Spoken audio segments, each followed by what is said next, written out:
Hello, everybody. Pop culture curator here. So good to see you all. Hope you're all doing well. Um, I apologize for the bit of confusion on the time the stream started. Everybody changed time, or most everybody changed time slots except for me. So, which makes me now either an hour earlier from some people or 2 hours. I don't know. I'm confused just as much as the rest of you guys. Well, I know we fell back an hour here on Sunday, Pop. So PvP, what time is it for you? it's 6:02. Yeah, I see now it's 7:02 for me, and for See, Jill, I thought I was perfectly on time because it's 8:00. Everybody thought they were on time. Unfortunately, it was all different times. Well, you're in Arizona, so do they have a different time? They don't change in Arizona. Yeah, Arizona and Hawaii don't change. Oh, okay. Okay. I think that's like Saskatchewan. I don't think they change. I think they're pretty much year round now too. Yeah. Because I make calls there, right? And they're like an hour ahead of us, I think pretty much all year round. So yeah, it's weird. Confusing. It is, and I do apologize for that, everybody, and especially for those of you that are in the chat. I know some people have been here for a while. Thank you so much for your patience. Well, I wish we would take Arizona's lead and just stop dealing with time changes. Yeah, I'm so used to doing the time change. It was actually odd for me not to have to do it. I have some clocks that automatically change because they thought I was still in California, and I had to go back and change them back. Like my laptop, it still thought I was in California. Yeah, my computer always changes on its own. Yeah. Yeah. Did we come to the conclusion it's all Canada's fault? Blame Canada? Yeah. Blame Canada. I don't know. Well, that's convenient. Wasn't it? Didn't Canada and the U.S. do it for two different reasons? I don't know. We were talking about this for the last couple of days. Well, actually, I think the U.S. and Canada have been talking for a couple of years now about maybe ending, the time change thing, but I guess they've never kind of figured out an agreement yet on how to switch over, smoothly so it doesn't screw everybody up like for business and stuff. So I think that's kind of maybe what's holding them back a bit. Well, I saw something a couple of days ago that here in the U.S. they voted to pretty much solidify it. Yeah, so it went up for a vote, and they said no, we're going to keep it. And I'm like, okay. Yeah, I think there's been some thought of it for 2 or 3 years now. Yeah, something like that. There's some states that would like to, get away from it, and I don't blame them. Yeah. The only thing I wouldn't like about it is if we get in the summertime, it would get dark here like around 9 o'clock, which would feel a bit early. Yes, that's how. Yeah, I guess I'll be getting used to that when the summer gets here. Mm-hmm. And I want to do a shout out really quick because I know you guys have been waiting in the chat. Taylor Swift, greater than Disney Star Wars, says yo. And hello, Suzanne. I hope you guys are all still there. Suzanne says hello, Pop, and I'm glad you're here with us tonight, Suzanne. And I've got too many of my own. And there's PvP who says I'm good. Just finished work, ready in 5 minutes, which was an hour ago. And that's when I said we're gonna probably start an hour later. And he says, "Good. Drill isn't ready. I haven't heard from Jill. All right, let me get past that." Oh, it's 2 hours in Saskatchewan. Okay. Hello, Canadian Spider-Man. So good to see you. Yeah, I thought it was supposed to start now. Huh? Yeah, it was. Maybe Saskatchewan did change because I thought it was an hour last week, but I'll have to ask my boss and see because I don't want to be phoning people too late, right? So, yeah. Yeah, that's true. And Spidey says, "Hey there, pop culture and PvP." And hello, Scotty. I hope you're doing well. Hope you're staying warm out there with those bonfires.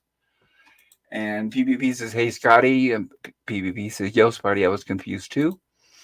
And Spidey says, "Rainy as heck now. Man, is it ever getting dark early now? I can't get anything done." Yeah, I know how that is. And PvP says, "I hate the time change in dark, dreary days for months." Oh, me It is- too. Me, I'm reacting to my own comment. Oh God, yikes! Well, it's true. I mean, I don't know why. If it's like me, I feel like a plant. But I always feel better when the sun's out than I do when it's gray and overcast all day long. It just seems Totally. so, Yeah. yeah, so blah. And PvP says, anyway, back on a bit. Okay. PvP, hello, says Suzanne. Suzanne, Canadian Spider Man, hail. And don't want to read my own stuff. Hello, Lemon Pie. So good to see you. Glad you could join us. Lemon Pie says, hey, folks, howdy, Pop. We will be starting here in a couple minutes, everybody. I'm just going to get caught up on everything. And Suzanne says, Lemon Pie, hiya. And Jill says, usually if you don't hear from me that I need more time, I don't need more time. It's all good. Okay, Jill. And Suzanne says, Jill, hello. And Jill says, hi, Suzanne. And PvP says, hi, Suzanne. PvP says, hi, Lemon. And Suzanne says, check out. She drops a link to PvP's Oh, thank you, Suzanne. channel. Yes, thank you. And Spidey says, hello there, Suzanne. And I drew Jill, good to see you again, says Canadian Spider Man. And Suzanne drops a link for Antiderivative Jill's channel. Do check out these people, everybody. They're wonderful people. And they have amazing channels with lots of great content. And then says, Gorilla, hello. Yeah. And Spidey says, go ahead. Yeah, I was just gonna say hi to Suzanne, Spidey, and Curvy up there. I think that's everybody so far. Well, I know earlier Taylor Swift was here. I don't know if Taylor Swift is still here. Yeah, Taylor Swift. Yeah, Taylor Swift. Spidey says, Hey, hello there, Lemon Pie. Did you hear about Taylor Swift? She got knocked off the top of the Spotify charts by the new Beatles song. No, but That's that's no surprise. justifiable. I'm glad to hear it. Yeah, I don't they're know not, who Taylor Beatles are Swift is. number one again. I don't know who Taylor Believe Swift it. is, but I'm guessing she's probably just a flash in the pan. Yeah. Which you Yeah, can't she say for the started- Beatles. I mean, they've been around for 60 years going on now. Yeah, Well, they she- stopped in 1970, right? So yeah. Yeah, she just started singing like when I was in high school and stuff. Well, there you She's go. like the same age as I am. So what's that, like 12 years maybe? 10, 12 years? Yeah. She used to be a big on country, then she decided to go hip hop. Oh, geez. I think I'd rather prefer the country, to be honest. When you say hip hop, do you mean rap? No, It all sounds the same to me. It yeah, gets it's on my all nerves. auto tune now. Ugh, It's all I the can't. same. horrible. Oh, I hate. It's all the same four chords. I That's can't why they stand do it. auto-tune. That's why they do it. Yeah, because it's easier. I think to me, they all sound like the old Milli Vanilli. They sound like some agent said, "You look good.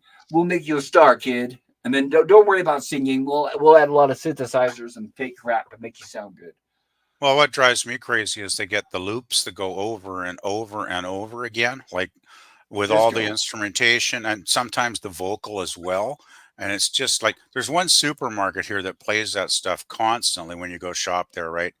It's horrendous. It's just like I can't believe I can't imagine the employees having to listen to that for like 8 hours a day. Oh, what's worse is I remember Oh. working when I was young, fast food, Oh listening yeah. to the Christmas songs all day, every day. That's what Mhm. really drove me crazy. To this day, I was a Yep. teenager, and to this day, I still can't. I can't stomach listening to Christmas music. All right, we're getting on a tangent here. Yeah. Yes, we are. And Spidey says, "Good to see you on the panel, Gorilla."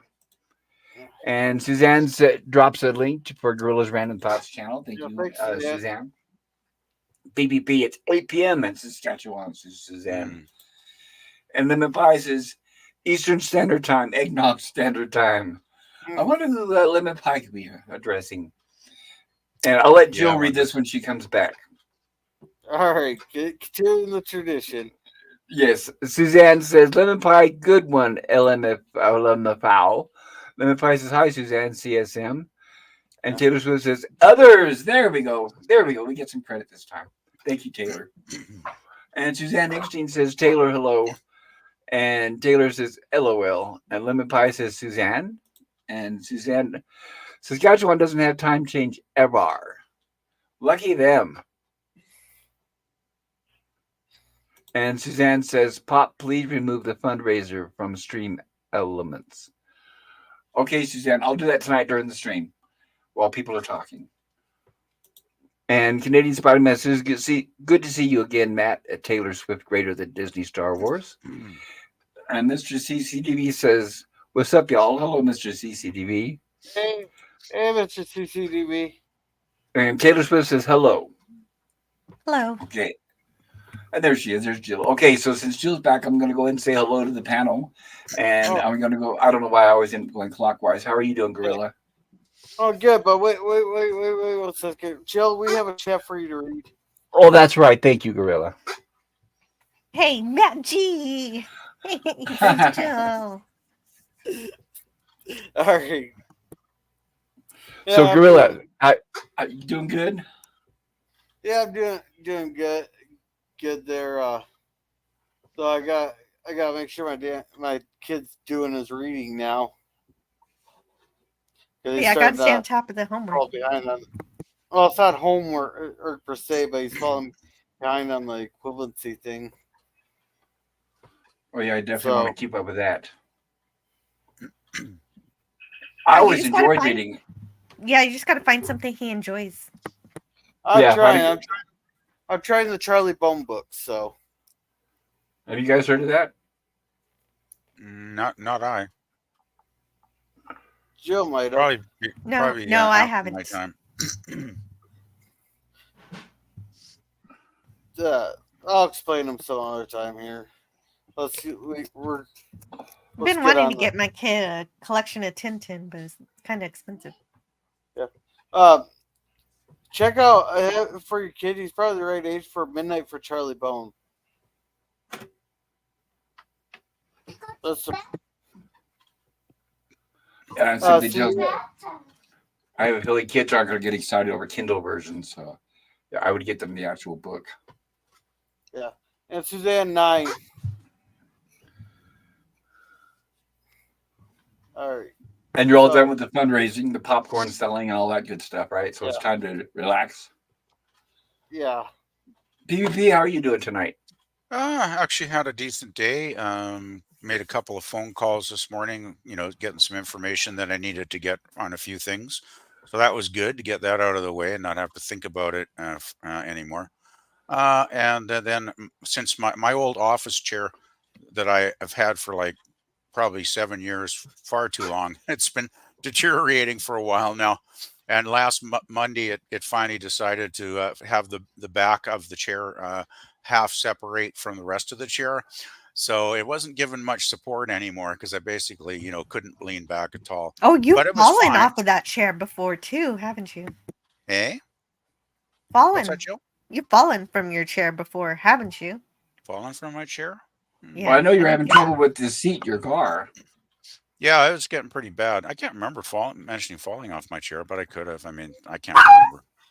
But be wrong. Anyway, my boss was nice enough to bring on one of the chairs that she had, when the office was still open. So she dropped that off, this morning for me, and I'm actually sitting on that chair right now, and it's a much better chair than my old chair, that's for sure. So have they officially shut down the office? No going back. I think she said she's kept one small room with one computer station open just in case as a backup if somebody needs it, if they can't work from home for some reason. So, but as far as I know, it's mostly shut down. Yeah. Well, that's good.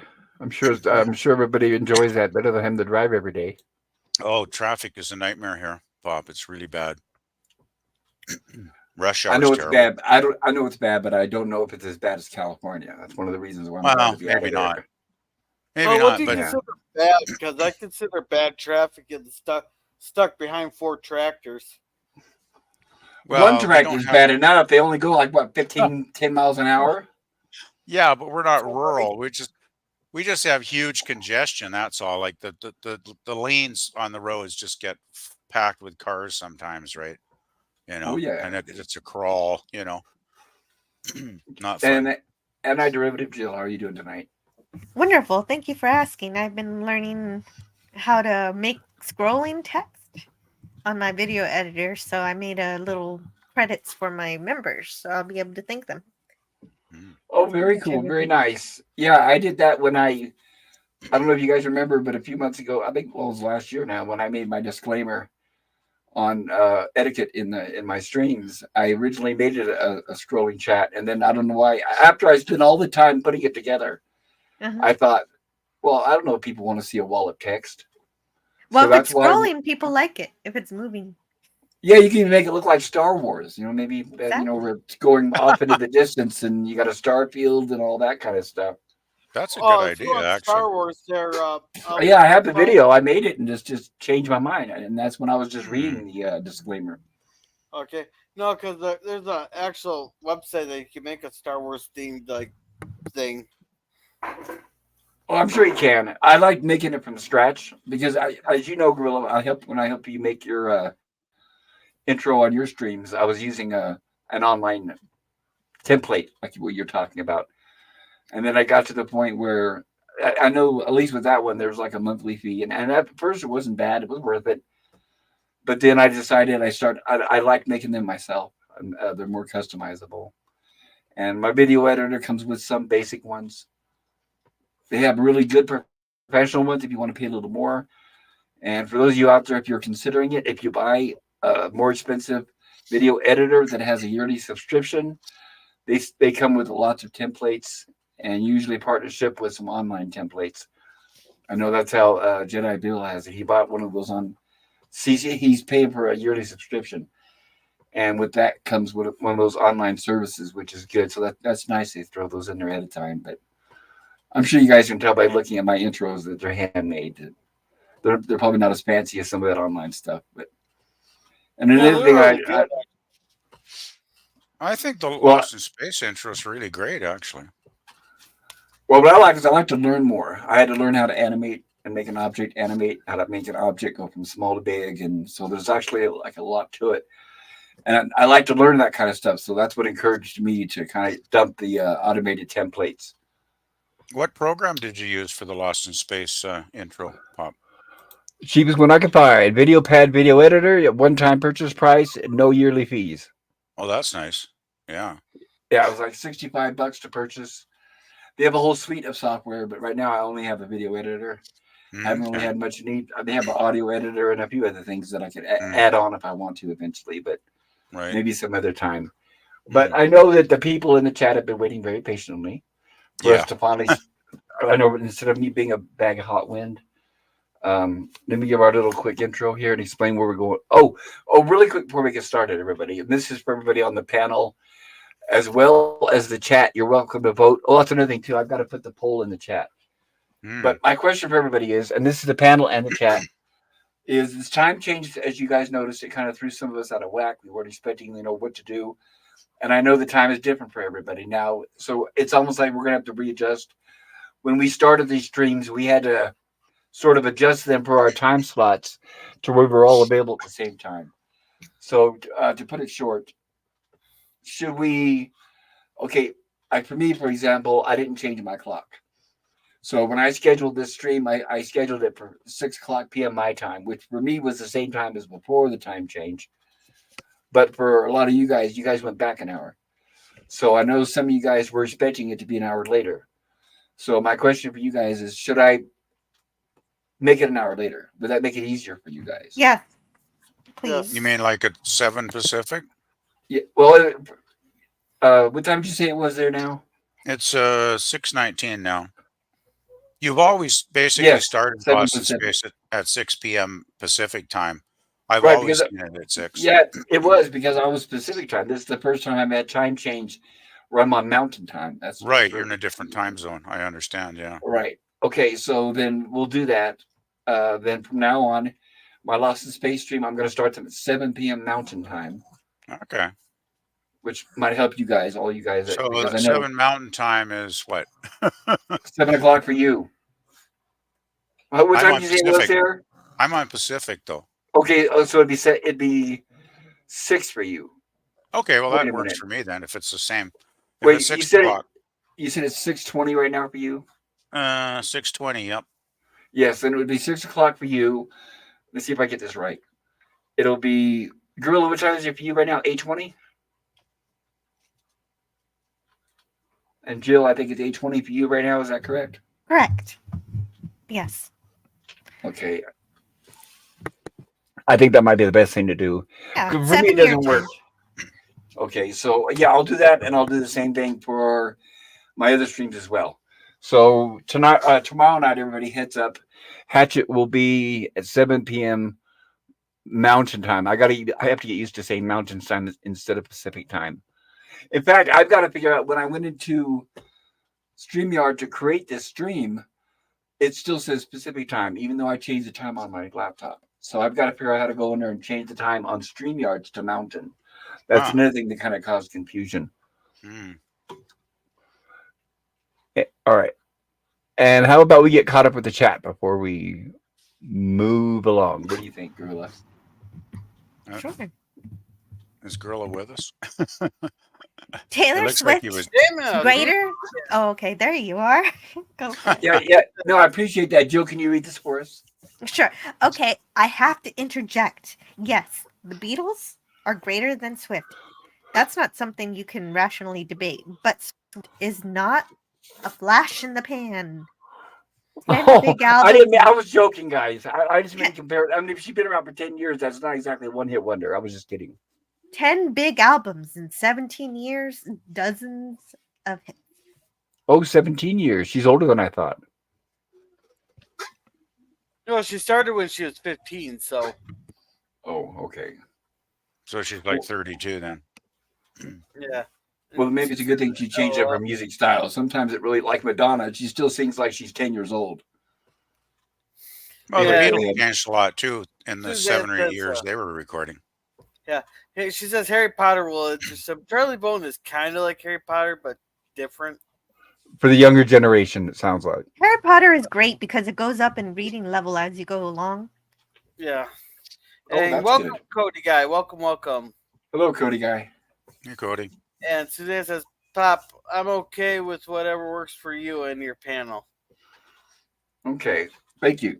And Spidey says, it's always 420 here, Pop. That it is, Spidey. That it is. And he says, hey there. Yeppers Cheers says, wouldn't it be Choke? Yeppers Choke there for that? I guess it could be.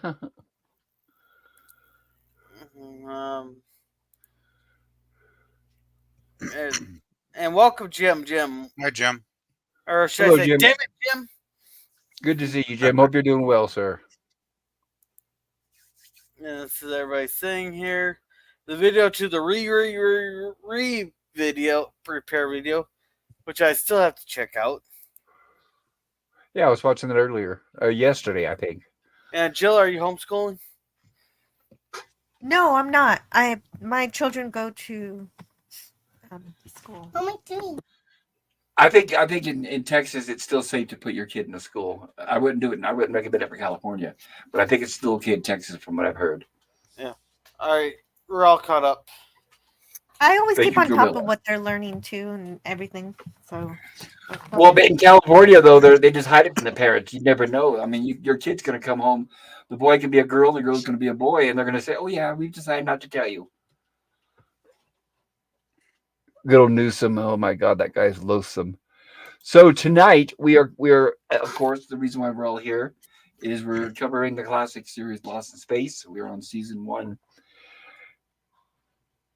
episode 27. We've got 2 more after this. Yeah, we're close to the. I know I've said it before. I'm procrastinating, but I'm going to look in tonight ordering the book for season 2. I want that. I want to hear it. I want it ready for it because in 2 weeks we're going to be hopping on to season 2 in full living color. Yeah. All right, there's one thing I wanted to say though. Anybody who's a fan says they're a fan of Star Trek, I shouldn't hear them complain about how all the humans look or all the aliens look humanoid there. Because just look at this show here. We even had one intelligent species that's been non-human looking. Well, plus they all happen to speak English, which they never even bring that up in Star Trek, right? Well, Star Well, Trek. Well, Star Trek's explained away with the universal translator, so Well, it's obvious. they've only used that once or twice, but in general, the alien species speak English. So I always grew up on a universal translator, so it Yeah, automatically me was like too, that's the brain. basically. That Well, they yeah, speak. But because you even guys saw the later iterations of Star Trek, and for us, exactly. right? For us TOS people, we only saw it on Arena, and then we didn't see it after that. I think they may have. Did they ever mention it after that? they may have. It's it's not something I think about a lot, so it could That have was been thrown in a couple episodes. I that was would one of the think. questions that Gorilla brought up was Yeah, the really nice universal job. translator that was issued by the Metrons. It wasn't Starfleet, was it? I mean, remember Gorilla when you were asking, you were talking about that. Yeah, It's it might have Yeah, mentioned been. it's mentioned in the animated series.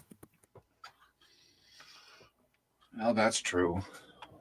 I Maybe just always maybe assumed Starfleet. Yeah, maybe that. Starfleet came out with it after.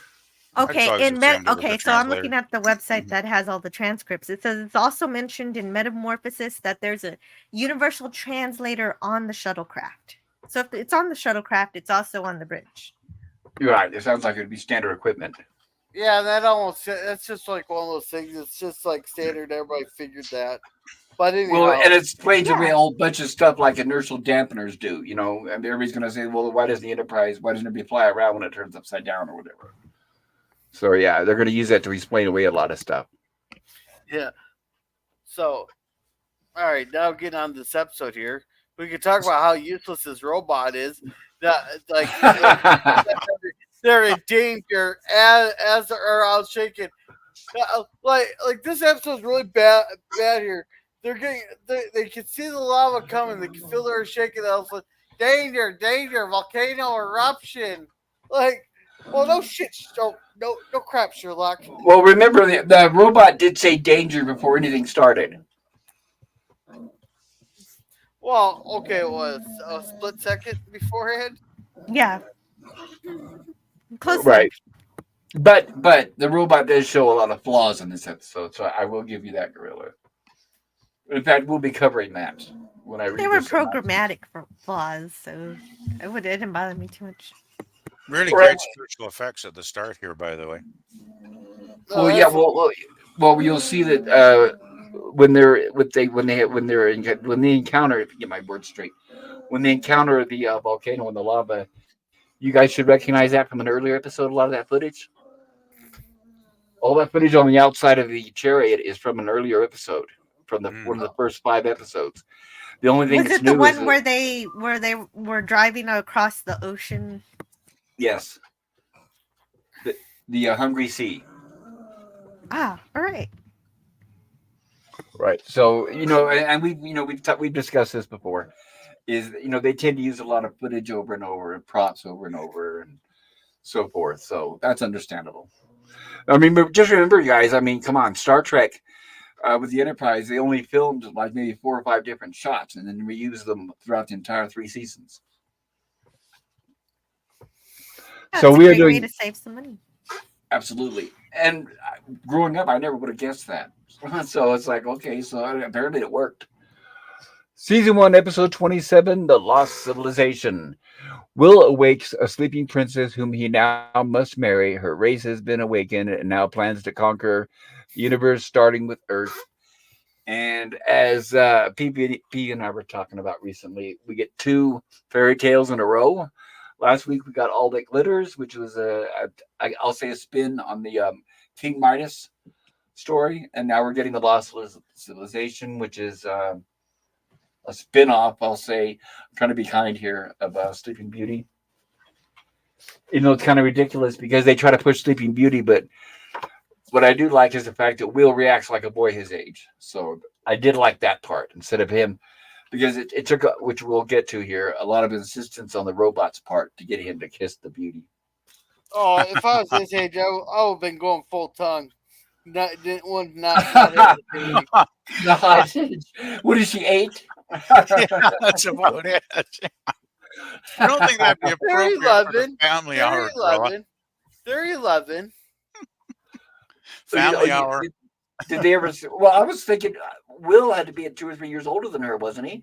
I mean, I obviously. think Yeah. he's like 11 or something by that point. I'm Wait, guessing. didn't he have a birthday? You guys were showing me a birthday picture one time.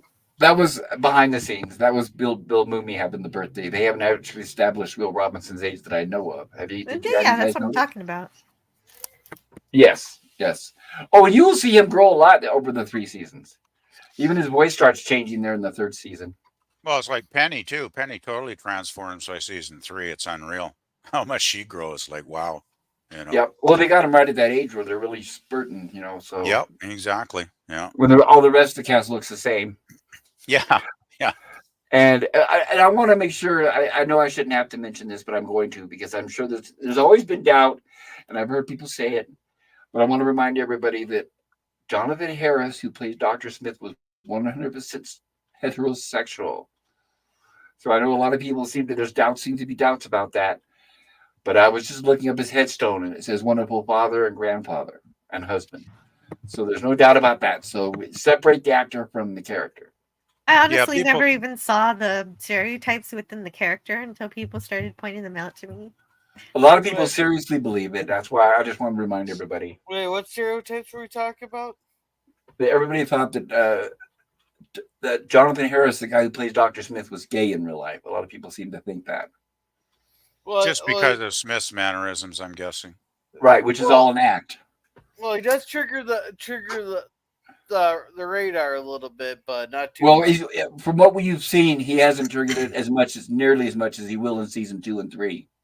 Oh gosh. Okay. So, right, what we've seen is just the tip of the iceberg, right, PvP. I guess I Oh. haven't watched seasons 2 and 3 in so I'm long. sorry, but Jill. I'm sure I I'll don't want to remember. disappoint. I don't want to disappoint. Well, I'll say it this way to be kind. The episodes get more sillier, and I'm going to mention that here when I read the synopsis for this episode. Well, actually, I Because- just want to add to that, Pop. I think season 2 is the silly season, personally, because that was the Batman effect hit bad, right? And I I'd think say in 2 season, and 3. 3 could start backing off from it a little bit, well, but season not 3 completely. gets much more serious again, though. I mean, it's still got silly episodes, but it does have some great ones too. So it's like I remember watching a video somewhere where they were talking about Irwin Allen. He decided when season 3 began, he had to pull it back to get it closer to what season 1 had been, because he even realized, I think, that season 2 got a little crazy. So And if I remember, which we will be covering in the future, is it probably started to sag in the ratings, which was a big indication. that's Because probably it. yeah, back then they were watching the ratings really closely. I don't think they really care anymore. It seems like now they just produce garbage. They don't care if people are watching it or not. I'm looking at Right. you once again, Disney. So, season 1, episode 27. The synopsis reads: Will awakes a sleeping beauty. Oh, I already read that. So let me cover this really quick, everybody, and then we will get started on tonight's episode. Tonight's episode was written by William Welch, with script polishing by Anthony Wilson, and is directed by Don Richardson. Produced by Irwin Allen with Jerry Briskin. And the assessment reads: reading the synopsis for this. Now that remember reminder, I'm reading from the book Irwin Allen's Lost in Space, the authorized biography of a classic sci-fi series by the great Mark Cushman, M-A-R-C. And this is his opinion that I'll be reading right now. Reading the synopsis for this episode from Lost in Space show files signals the trouble ahead. From that ill-conceived foundation, the domino effect from the sci-fi adventure series to juvenile fantasy has begun. Misstep number 1, hiring William Welch to write the script. So that's the first thing he calls out immediately. And I have to agree with that. Without getting too much with spoilers, and we will cover it tonight, but it is a weak script in my opinion. Even when I was a kid, I thought so. Welch, as demonstrated by his work on the various Irwin Allen television series, was in danger of becoming a true TV hack. By this point in his career, Welch's work rarely had heart or logic or even common sense. His dialogue almost always rang wooden, spoken without conviction by characters lacking depth while engaged in artificial conflicts. The villains in Welch's stories were often one-dimensional, megalomaniacal cliches, usually not even clever enough to provide any real threat to the series' heroes. Generally, Welch's stories lacked theme, Therefore, they made for pointless and often mindless entertainment.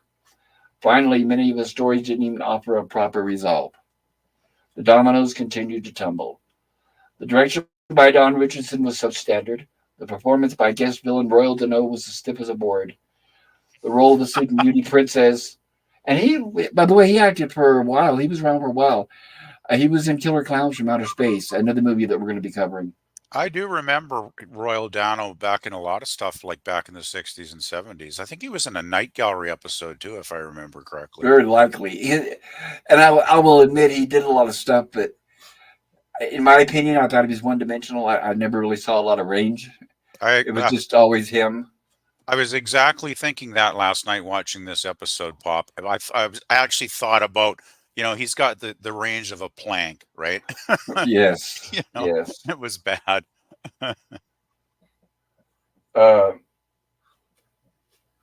the role of the Sleeping Beauty princess was poorly cast. Little Kim Carafa was a bit too young and missing a few too many front teeth to pull it off. The stock footage of the volcano, oh, here we go, and the flowing lava was both crudely filmed and completely incompatible with the news shots of the Lost in Space cast members in the chariot. And this is something I don't know if you guys noticed. I was going to bring it up, but he brings it up now, so might as well. The sea view sets from Voyage to the Bottom of the Sea were not sufficiently disguised. Did you recognize that, PvP? No, actually, I didn't, but I'll have to take a look at Jill stills here when we get to that part. Oh yeah, the big giveaway was the spiral staircase. That whole set was from right. yeah, and the hatch and Yeah, everybody went up and down the hatch. Oh yeah, yeah, all that was from the submarine and the. And that's remember, reminder yeah, last week. Yes, and a reminder last week we were talking about how last week's episode, all that glitters was filmed by the Lost in Space crew, the usual camera people and the grips and the sound and all that. right. But remember, they had to film that simultaneously with this episode. So this one was actually produced by the Voyage to the Bottom of the Sea people, which is Hmm. another reason why we're going to see a lot of the Voyage to the Bottom of the Sea sets. Yeah, it's probably another reason why the episode's substandard is you had a crew working on it that really weren't familiar with the Lost in Space concept and series. So, Well, and the fact that they last week's episode they had to film it on one set and a certain sound stage, and they had to film it separate from this one, so they physically used Voyage to the Bottom of the Sea sets because they had to use a mm, different set. right. One can only wonder how an imaginative and well executed series like Lost in Space could deteriorate so badly in a single season. That's from the book. Some of the answers. Okay, now here we go. Here's some explanation from the book. CBS seemed to be doing everything possible to dumb the show down, resulting in less compelling drama and little purpose. Perhaps what the network really wanted was Gilligan's Island in outer space. That we have to, I have to admit, it is true, and we have covered that. How every time they try to do anything daring or bold in this, that they're always getting some nasty letters from the censors. So I do agree that it's like the censors were by being by doing their job of being censors, but they were actually dumbing down the show. I mean, even to the point where the parents, Maureen Robinson and John Robinson, couldn't even kiss and hold hands and all that stuff. So Yeah, that was pretty ridiculous. Yeah, I agree. I was hoping at the end of this episode that we were going to get that. It would you would be think so, and you would think both of them would say to each other, "Hey, you would never believe what happened while you were gone." exactly. You remember what happened to them? Yeah, they had their Right. adventure. I got my Yeah, own issues with the censors. You all know what my issue is. I'm wondering if these days doesn't even have censors anymore. I don't know the way TV No, is. It seems like no. no, I don't think they do from some of the stuff I've seen. terrible. So there It's is a pretty downside to not horrible. having censors as well, by the way. So yeah, I can see the kind of the upside, but there's also a downside. You can go to where you have either too much censorship or just not enough. Irwin Allen, that was point number one. CBS seems to be doing everything to dumb down the show. Point number two, Irwin Allen, despite being a brilliant creator producer, has spread himself thin with too many TV projects, which I can agree with. Tony Wilson, the director, overworked and understandably burned out by the season's end, had stopped taking the series seriously. By this point, he was not even trying to have the stories and characters make sense. God, Interesting. and then it says in the book, it says, "You may now wish skip watching The Lost Civilization and just go directly to the next episode. It's like, no, we're going to go ahead and cover it tonight, guys. Sorry about that. Sorry to disappoint you, but we are going to cover it. All right. So, before we actually get into this episode, which I do want to talk about this scene here, but Suzanne says, I loved this show as a kid. And Same here. PvP, can you read this one? I thought inertial dampening had to do with PvP's laundry. Thank you for that, Lemon. Good one. It Yeah, is. Suzanne says, Scurvy is on fire tonight, lol. Okay, so Yeah. which show or series, I guess I should say, actually uses the phrase inertial dampeners first? TNG. TNG. What about like what do you call it? That show. What's that show you covered? BS. Deep Space. No, wait a minute. Deep Space Babylon Nine. 5. Babylon 5. Babylon 5. Do they ever mention anything about it in there? They got artificial gravity by rotating sections of the ships or station. And Jill with the Orville, did they ever mention that? In the Orville? I don't know. I'd have to check the transcripts. I don't remember. Yeah, because we always used to Sorry. joke how they were standing around in the shuttlecraft while they were hitting turbulence, and they never had any issue. They remember the seats would What? come and go. So depending there on the you plot. go. I'm sure they had something of that effect. I think I remember there being a case where they weren't working. Yes. So they have something like it, but the problem with the Orville is that they always change the name of it. Anything that's Star Trek related, they alter the wording to help, with it not looking like they're borrowing lots of elements.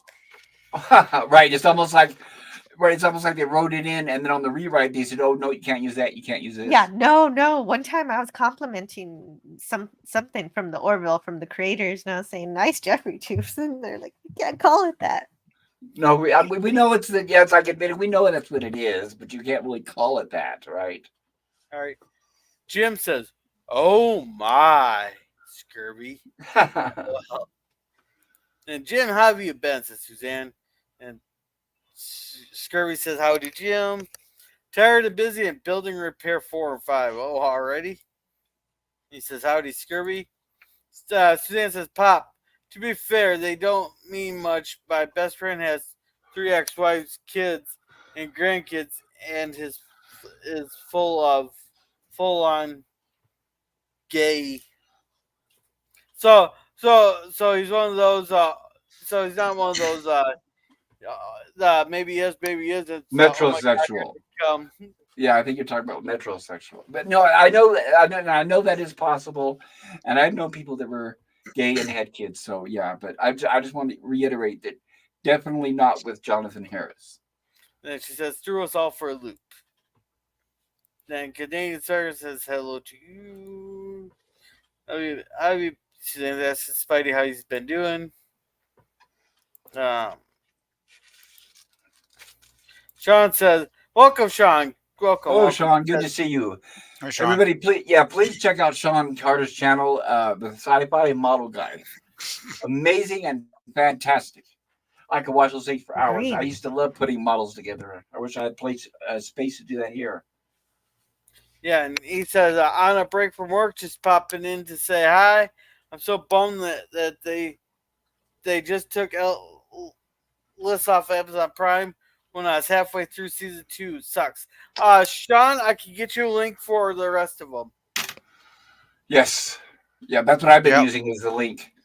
Yeah, I watch it on the web too, because And we could say there it. are It's Soap good quality Today, right? episodes out Soap Today it's been stable. I mean, Gorilla introduced me to it, and it's a really good. It has a lot of the movies we recommend and TV shows. So yeah, I highly recommend Soap Today. Yeah, and we could Good drop a website. link in the right. Yeah. Then Jim says, "Yep, Commodore 169," and I followed Cap for things he's saying. Sorry to upset anyone. Okay. No, you're okay. We're fine. Daniel says, "Hi, Pops and Daniel. So happy I got here." And All dude, right. Yes, Daniel. Glad he could make it tonight. I know you've been missing the last couple streams, so glad to see you, Daniel. Hope you're doing well. that's good. I don't know. He says, "I love Lost in Space." Well, I'm glad you enjoy it. That was the whole point is I want to introduce it to a new generation, and I'm glad we're doing that. And which reminds me, I've got to bring this up. I've been bouncing the ideas back and forth in my head. It's kind of like I got tug of war going on, and I was looking at my view counts on my streams, and I was looking at the view counts of Gilligan's Island. You guys know I've been having trouble with getting copyright warnings and all this garbage, but I'm not going to let them stop me. I'm going to go ahead and continue with Gilligan's Island. So screw that TV station in Louisiana or whoever they are. I'm just going to continue because it's not fair. We're getting close to the end of the second season already, and I've got so much behind the scenes info that I want to still cover that I haven't been able to. So yeah, I decided I'm not going to let them win the battle. I'm going to at least keep trying All right. until I'm physically shut down. We're I'll not do shut some down my station, but you guys know what I mean. I'll do some research here. Maybe we can get something figured out for that. And Jim says, "I watched Lost in Space for years." Yeah, Daniel says, "I started watching Lost in Space in '98 with the Lost in Space movie with Matt LeBlanc Ooh, and interesting. That was your first introduction. Okay. And Sean says, "Oh, that'd be great. Thanks, Gorilla." Yep. Stargate has inertial dampener, says Scurvy. Yeah. And then Sean says, "I'm in lurk mode now. These dishes aren't going to wash themselves." Hey, hey, hey, you don't have to lurk there. I can teach you how to do dishes so damn fast your boss's head will be spinning. I have had dishwasher. I know this will make me sound old, but electric dishwashers on and off for years. We have them now where I live, and I've never used them. I don't like them. All my dishes are going to be done by hand. I want to make sure they're done right. I have seen people use dishwashers. You've got to practically wash the dishes before you put them in there, and if you don't, when it goes through the heat cycle, it just bakes whatever's on there, and it's just going to make it harder for you to hand wash later. That's why you put in two. You put in one on the outside, one on the inside, so that in the first cycle there's soap there. So that works for me. I hadn't thought about that. Yeah. So, I think everybody's saying hi to each other here. Do the same thing with the washing Yeah, machine. I don't know why. And Pickles is here. He says, "Yes, I really bring like that. Gilligan's Island back."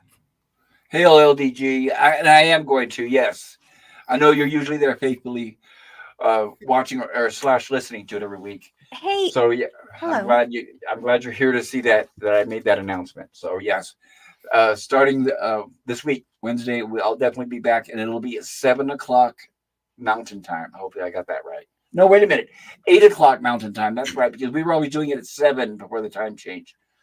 My time. Is that okay for you, Gorilla? Uh, on Wednesday there. Oh, Wednesday, it'll be what did I say? It'll be 8 o'clock my time, 9 o'clock your time. So basically, be the same time for you. Is that good for you?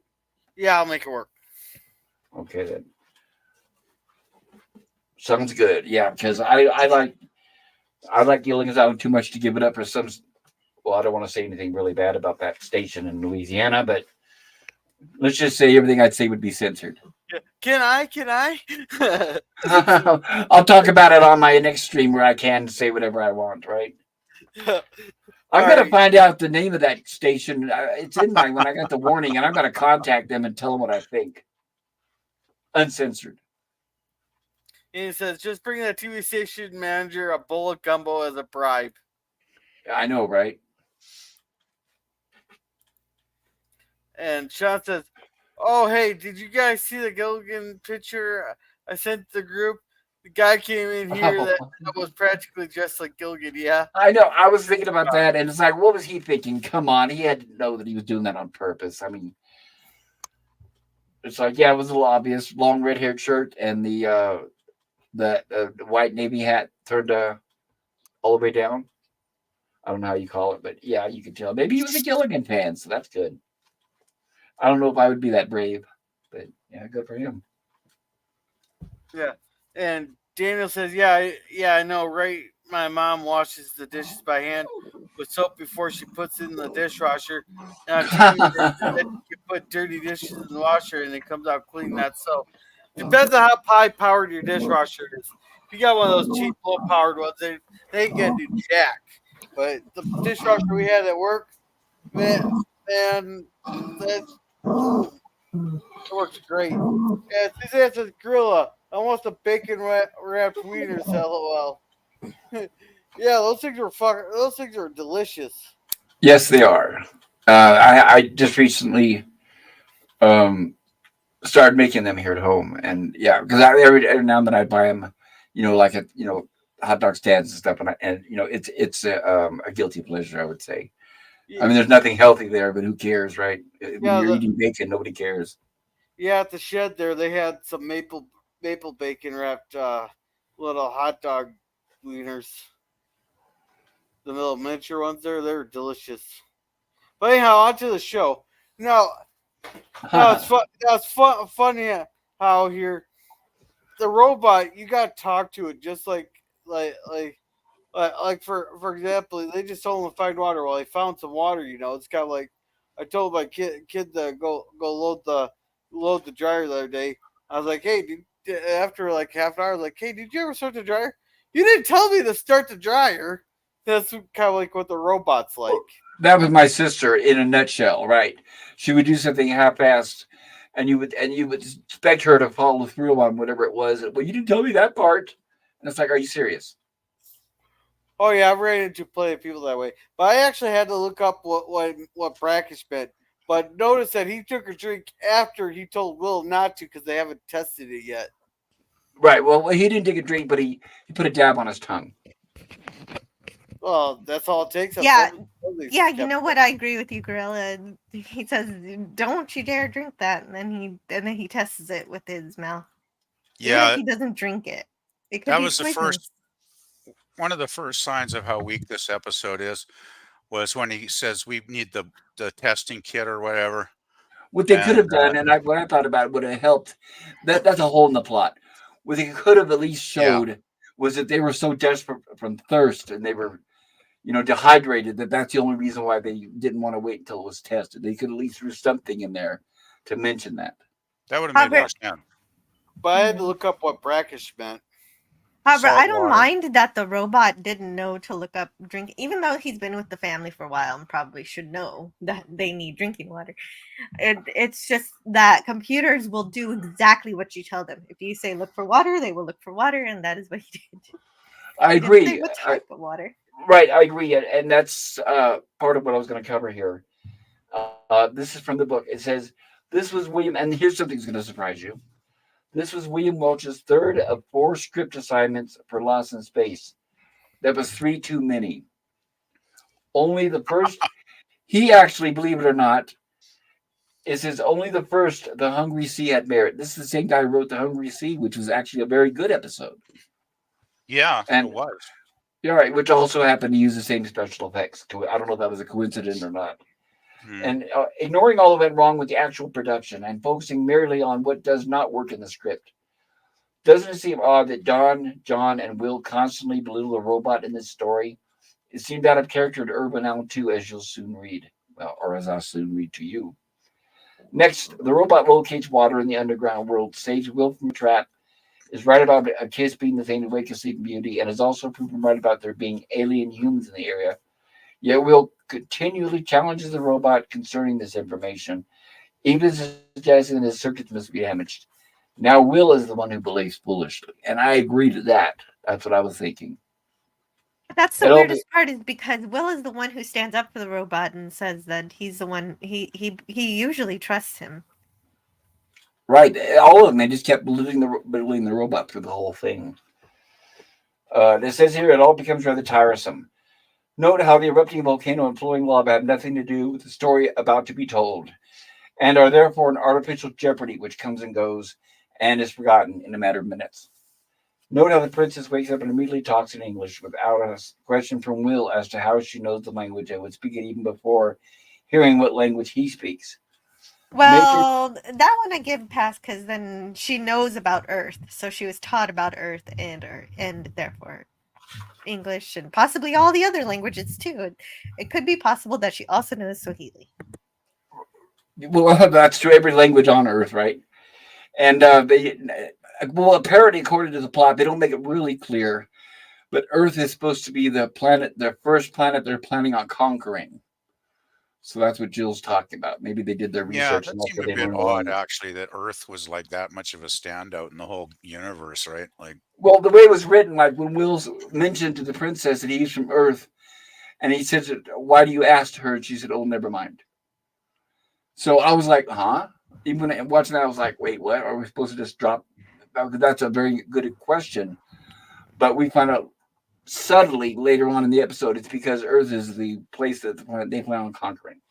actually, I have a quick question about the robot. Like, Yeah, it's going to be fine as long as you don't plan to go back to it. Right.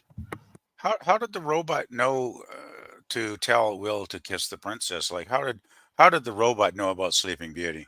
Well, he said that, and this is another thing that's really far fetched. He Give said me. Dr. Smith programmed it with every single book that was ever written. The Yeah, but she's synopsis an to every alien. book. Like, how does he know if she's a Sleeping Beauty or not? Right? I Like, know. Script. It's yeah, like, get that plot moving right along, right? pretty much. Well, she And said she was educated about Earth, so she was educated also about that. and they don't mention how old she is. I mean, we don't know how that species ages. She could be 100 years old for all we know. So maybe she's smarter than she looks. I'm not saying she looks stupid, but I'm just saying that she looks very young to know so much. Well, I did think it was weird for someone that looks like they're 8 years old that they all thought that Will should become her consort. That seemed like a bit strange. Well, now it would be right, but that's why what I was mentioning earlier is the character of Will Robinson handled it correctly by That's basically one. saying, "I'm not going Yeah, to kiss that girl, and I'm not going to marry her," which is a boy about what a boy about that age would do. one of the few things that made sense in the episode, actually. Yeah. Yes, and also Major Domo, who is her right hand man, Royal Deneau, as we know, seems to have been raised and educated in the United States too, according to this book. Note that the portion of the story involving the princess has no proper resolution, nor does the subplot concerning the vast army. Does it? And like, I guess this was their first planet quake. I mean, because during the earthquake scene, you could actually see the props dangling around and moving around and swinging in the air. The stuff that was on wires, and you'd think that this species, all this time they've been underground there, they would know about these earthquakes. I shouldn't try to read any logic into it. It's got so many plot holes that this episode's like the Swiss cheese of Lost in Space. I have And of any course, there's questions? so many questions and so few answers. Oh, well, this explains it. The little girl who plays the princess was the youngest child in The Sound of Music, which is where they pulled uh, Angela Cartwright. Yeah, Angela Cartwright from. Right. So I'm wondering if she recommended her to the producers and said, I "Hey, I wouldn't know be this little surprised. girl." Yeah, would make sense. And it says right here, of course, it says, beyond all this, we are given the cliche of aliens set on invading the Earth and conquering the universe. Why? They never really say it. It's just what our This alien sounds armies like my do. review. Ooh, sorry about that. I'm giving away the secrets. No, that's okay. I More like ban- Mark Cushman. more banality. It says, why does the princess sleep? Why does a kiss wake her up? Perhaps she read Sleeping Beauty too. It must have. Lastly, the whole point to the story, that of searching for drinking water, is dropped and forgotten by the end. The underground world Yeah, and the sea is sealed off, so John drives a chariot back to Jupiter 2, and Will and Don tell everybody about the princess and the army. Then Don chews out Dr. Smith for tampering with the chariot's air conditioning unit. Apparently, they really didn't need any water at all. And actually, he does not chew out Dr. Smith. He says, "Where's Smith? I want to chew him out." But they don't actually show him in that scene. They don't show him until the cliffhanger for next week, which was filmed on a different day. So I hmm. noticed that too. That when the chariot pulled up to Jupiter 2, and everybody kept rushing out saying hello, hello, they're all excited to see the guys return. You'll notice that Doctor Smith was not one of them.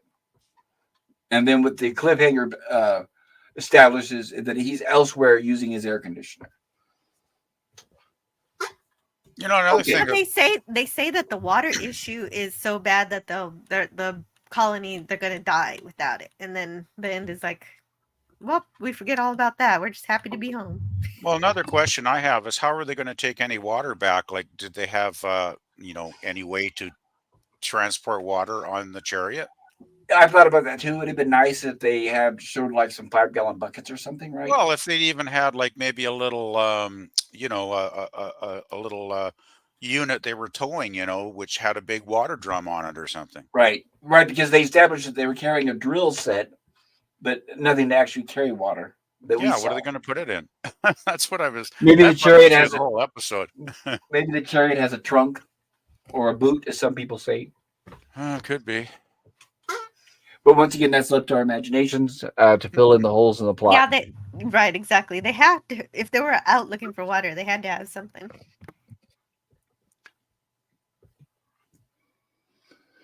And here we are, the aliens, which reminds me of two little kids playing spaceman. Because those, I don't know, I don't. Those helmets. I mean, yeah, obviously, it looks like they bought them at a toy store. Yeah. Can we mention how stupid Will is for breaking the very first fundamental rule of survival? Now, you talking about drinking the water or something else? If you get lost, stay where you are at so that it'd be easier to find you. Don't wander off because you probably won't get found then. Well, yes, that's true. I completely agree. That's how people end up not surviving out in the wilderness, right? Yeah, and like a lot of times they'll tell you if you get lost and you have a car and all that, stay with the car because it's easier to spot a car than it is a human with the helicopters. Well, plus you're out of the elements. At least you're with the car. You're not out in the wind and the snow and rain or whatever, right? Yeah. Yeah, Well, you got shelter. Yeah. yeah, well, yeah, you got shelter, but they say it's easier to find the car than it is a human. So if you're with your car, you're more like it'd be easier for you to find you, especially if it's along some kind of road too. Because Right, but we have had incidents. We have had incidences. I can name at least 2 or 3 where there were people in the car stranded, and they were literally starving to death and out of water. Where they had to say, "I need to get out of the car and go find help." That has happened before. yeah, Um, Unfortunately, some of them perished.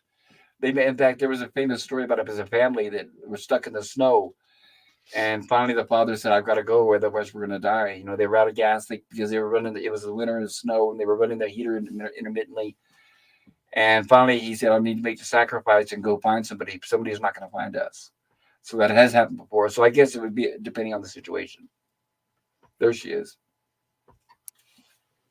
So we have our Sleeping Beauty, which they're not going to use those exact words, but that's pretty much what happens. Will doesn't know what to do, and you notice too that above her we get the same prop from the Jupiter 2 again, the circular ring of lights that is on the base of the Jupiter 2. When we do see it, the whole entire prop, and Will doesn't know what to do, and immediately the robot suggests to give her a kiss, assuming that she's a princess, I guess. And Gorilla, do you see how she's laying there asleep with her arms under her face? I vaguely remember it. Yeah, I think it's in one of these slides here. Before he wakes her up, you'll see it right there. You see that position she's laying in? Yeah, That's what I was telling you last week. That's what the position that Bob Crane was laying in when he was murdered. The guy who plays Hogan from Hogan's Heroes. He was laying Really? in that position right there, right, with the 2 hands under his face when John Carpenter hit him over the head with the tripod and killed him. Ouch. That's a different story for different. I will recommend the movie.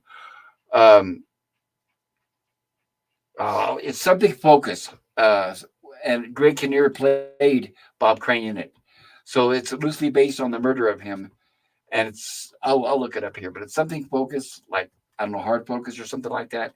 And I do recommend it. It's a good movie. But yes, so there she is laying there, and I'm guessing that's her staff next to her. And the robot, like I said, assumes that she's a princess, and the robot does assume correctly, and he tells Will to kiss her, and Will, of course, does not want to, as any boy his age would be saying, because of course he doesn't say the word cooties, but that's what it would be. yeah. Can we catch up on chat here real quick? Yes, thank you, Gorilla. Yeah, Suzanne says my dishwasher is brand new, never used because only have fine china. LOL. You can't put that in the dishwasher. Um, yeah, Jim says I did laundry and put dishes in the dishwasher the other day. Suzanne says, "Damn it, Jim! I LOL want my address." And saying hi. He goes, "No, Suzanne." That's LOL. You know, And I've also seen where people hide their dirty dishes inside those dishwashers. They'll sit there for like a week or two, and I just can't do it. Jim says this yard needs a serious landscaper. Or Suzanne says, "Jim, this yard needs a serious landscaper." LOL. I don't do landscaping, just mow lawns. Well, then it should be Jim's mowing service or Jim. What's the mileage your ADC service? Haha. Says Scurvy. And the name of the movie with Greg Kinnear playing Bob Crane was Autofocus. That's it, Well, and it's I from think as long as he does edging, then you can call it landscaping. Yeah. One of my first jobs, I was like 11 or 12, and I was mowing lawns. And this old lady's house, I'll never ever forget this.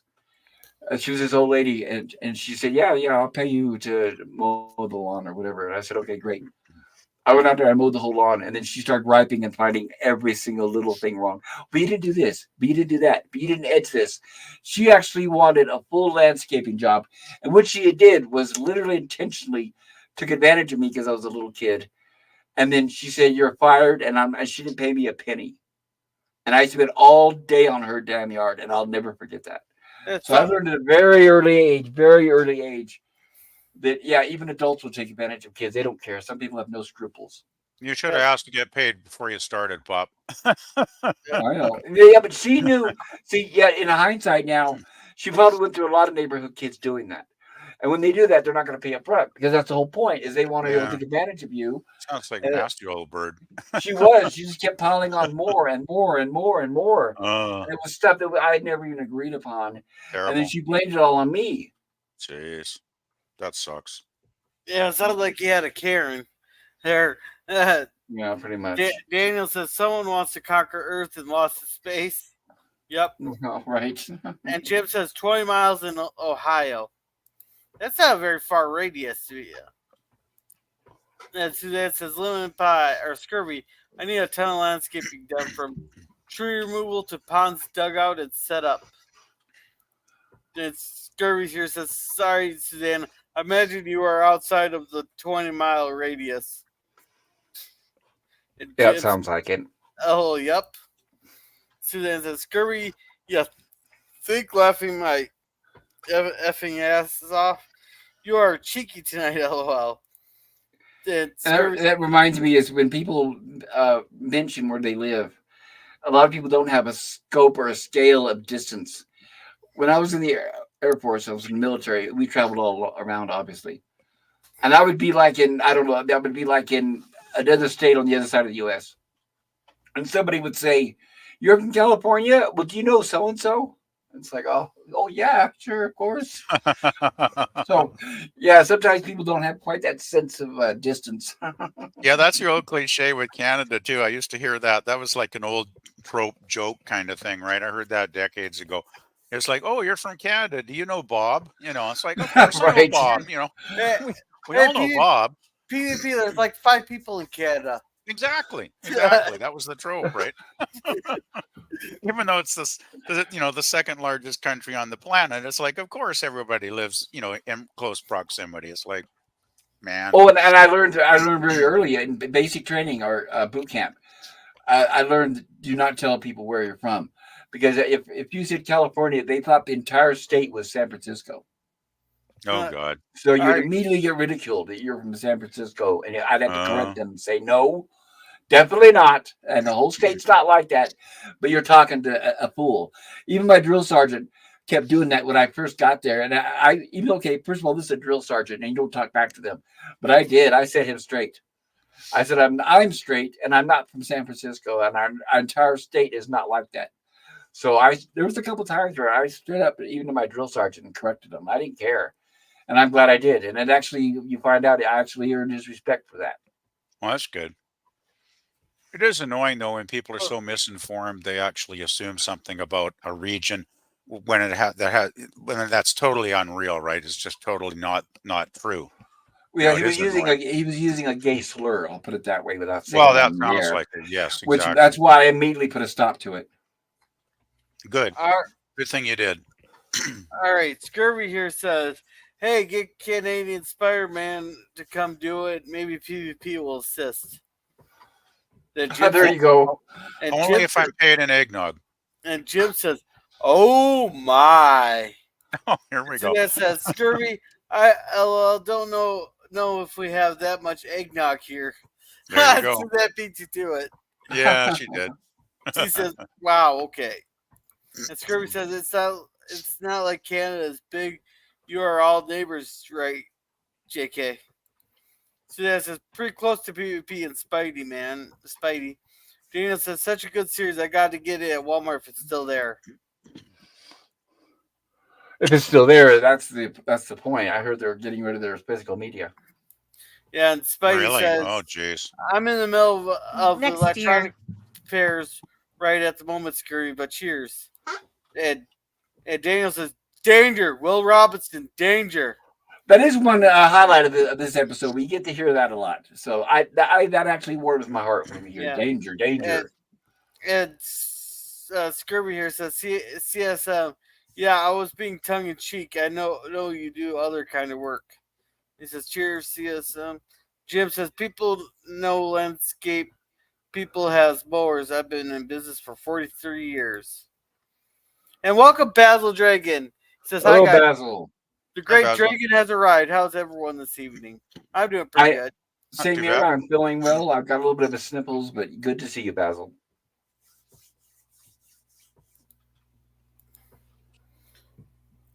Yeah, that's all of them. Yo, Spidey, how are you? Okay. And this is where the robot, of course, another thing the robot assumes that if Will kisses her, that the princess can tell him how to get out of there. So that's really putting a lot on her shoulders, I guess you could say. And what do you? Okay, quick question. How would you guys grade her acting talent? I know it's difficult with children, but what do you guys think? Typical child actor. Yeah, it could have been worse, Yeah, I suppose, right? I didn't I, think she was that bad, considering she didn't have much to work with, and you know, I see worse adult actors. Yes, I agree. In fact, right, that's what we were talking about earlier. I think the guy in charge of her army is the worse actor than she is. oh, World to definitely. know, just yeah, with no offense to the actor himself, but I don't know. She was better than Royal Dano's performance. I thought. I would agree. As soon as you see him, everybody, throw those out, all you guys in the chat. I'll point out who we're talking about, and you'll be able to tell because I mean the makeup, Be right the back. I mean, okay, even the makeup on the bad guy. It's like the makeup person says, "Okay, we want to." What's that? It says in the notes, "We want a mustache twirling villain." Okay, here you go. And the makeup is dreadful on him. So not only is his acting bad, but I thought the makeup was terrible. But that's my opinion, and we'll be getting to Yeah, that soon. I thought he looked like Fu Manchu or some crazy thing. Like, just was really weird Yes, looking, and right? Like, oh man. well, and he had the sideways eyebrows, kind of like Oh, Gorilla. geez. What's the name of that stupid species on Star Trek that says Red Alarm? Packlets? Red alarm, red alarm, Yes, chocolates. that's what Yeah, his makeup reminded me of because he had this vertical eyebrows, and I think that the Packlets had those, didn't they? Where the eyebrows that went up and down I I could think instead get of so. you a left and picture. right. I could get you a picture for comparison. Yeah, do that when we get to that part. They are going to show him. We're going to get to that here really soon. So, and I know we've got. Sorry, everybody in the chat. We've kind of been BSing over this whole thing, but Will got separated. They went into the cave to get away from the elements of the heat, and Will and the robot wander off looking for water. Supposedly, they fall down a crevice and they get separated. And this is what Gorilla was talking about. They shouldn't have continued on their own, but they did. While Don and Professor Robinson are working on the chariot, trying to get the air conditioning working because Dr. Smith had stolen a piece out of it. So this is where Will and the robot discover this underground civilization. They establish They established as an underground civilization, which I'm totally fine with. I mean, come on, we've all seen Journey to the Center of the Earth. But the only thing is, they don't establish the light source. Where does all the light come from? I wish there would have been some mention of that. Otherwise, if you have an underground civilization, it's going to be pitch black down there. Well, But even if they had artificial light, it's like how would the plants grow? Because you'd have to have some kind of. that's what I was thinking too. Exactly, the plants because they look very healthy. This They is do. just a trope stone from Jules Verne. Yes, right. So basically, you got a few tropes that are borrowed for this episode, and of course, you're not supposed to question. Don't try to put too much logic into it. Just move along. Just move along. Shut off your brain, I guess. Oh, which means, speaking of shut off your brain, let me see if I can read some more on this story. uh, on March 3rd, 1966, after reading Welch's second draft, reformatted as the shooting final teleplay, Irwin Allen wrote to Tony Wilson. Page 7, scene 18. John's line seems silly coming from John, who should be well aware of the possibilities of underground water in desert terrain. And that's what he's talking about. When the robot first says that there's water underground, they doubt his sincerity. They think the robot is mistaken. And even us, we know that here on Earth that there's water underground. So that was kind of ignorant of John kind of saying no and acting like the robot was just completely off his rocker. Also another note from Alan, page 13, scene 29. John's second speech seems strange since he really means they can't continue looking for water even in the chariot without the air conditioner. Why doesn't John suggest opening the windows so that they at least get a breeze, even if it's a hot one? Page 14, scene 29, Don's second speech. It's inconsistent to doubt the robot now because of the water episode, since the robot was correct about the water where it said it would be. The fact that it was not drinkable was not his fault. So that's kind of like what Jill was talking about. And these are notes from Irwin Allen, by the way, about the script. He's basically pointing out all the holes. Page 18, scene 39. Cut Will's last speech. He is usually the champion of the robot, not his detractor. So apparently, in the original script, it was a lot worse on the way Will treated the robot, and they dialed that back. Page 20, scene 45. Shouldn't Will call up to the robot or at least yell for help, then not receive an answer? Will should proceed to investigate the tunnel. So that's what they're talking about when Will fell down the chasm. Page 35, scene 88. The robot's overhaul remarks are beginning to get tiresome. So they were still doing rewrites while they were filming, which was rare back then. Usually they had the script locked. But it says Tony Wilson made changes to the script on March 8th and 9th, and after the episode had started filming, on March 16th and the 20th. But he failed to address many of Alan's concerns about the story and the foolish behavior of the characters. Wilson was more attentive to changes CBS wanted to see made.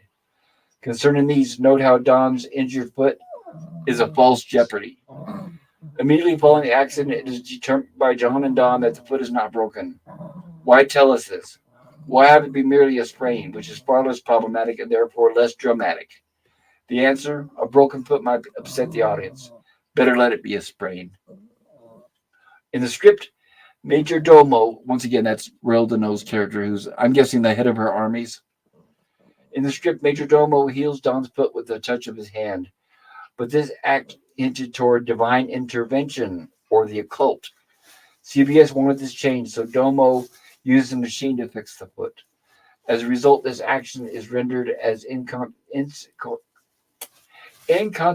to the story as nearly everything else in the script. And yes, I thought about that too. What was the point?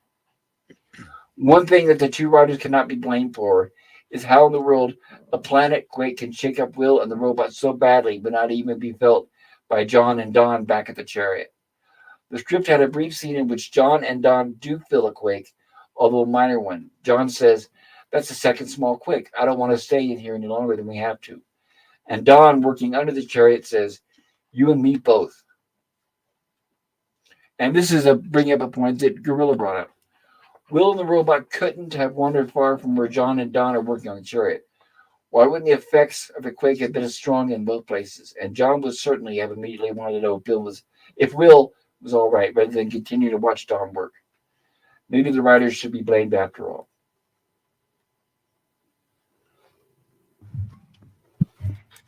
Yeah, it Hello. sounds like the script by Welch was Hello. just so weak that no amount of polishing was going to save it.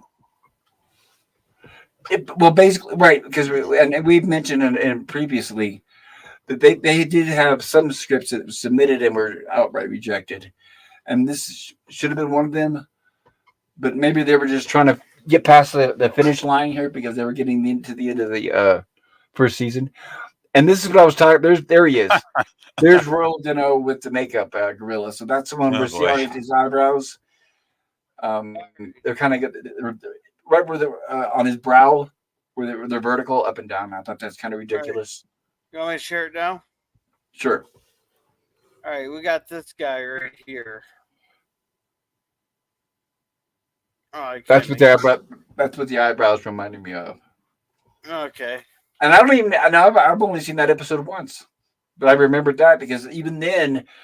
Oh no! I think when I did my stream for makeup, good and bad makeup on and the different shows, I think I showed a still then, and it always bugged me. I didn't like the makeup. That's why that's one of the and you guys anybody knows me. That's one of the issues I have with TNG moving forward, and that's why I can't. I am unable to watch Babylon 5. I can't do the makeup. But this is commander of her armies, I'm guessing, Major Domo. And this is what we were talking about. The set was repurposed from Voyage to the Bottom of the Sea. So in Voyage to the Bottom of the Sea, this was the interior of the Seaview submarine. And Yeah. I'm not knocking Voyage to the Bottom of the Sea. It's a good show. But similar to Lost in Space, similar to Land of the Giants, similar to the Time Tunnel, they all had their villain of the week. So that's one thing they all did share in common, in my opinion. One thing I find common about both Lost in Space and Voyage, actually, Pop, is that the first seasons are in black and white. The first seasons are probably the most serious overall because I remember Voyage had sort of an espionage, foreign power theme running through It season did when it one, first started, right? which was really, really excellent in a lot of episodes. It was really a serious show. And then when they started season two, went through 3 and 4, it did become the monster of the week stuff basically after a while. Right. And well, especially when they were using the same monster from Lost in Space and Voyage to the Yep. Bottom of the Sea, they were taking the turns, right? You could see, hey, the seaweed monster with two heads from Lost in Space. Yeah, it was pretty funny actually. Yeah. And yeah, all this interior right here, everybody, all this set was from Voyage to the Bottom of the Sea. I didn't know that.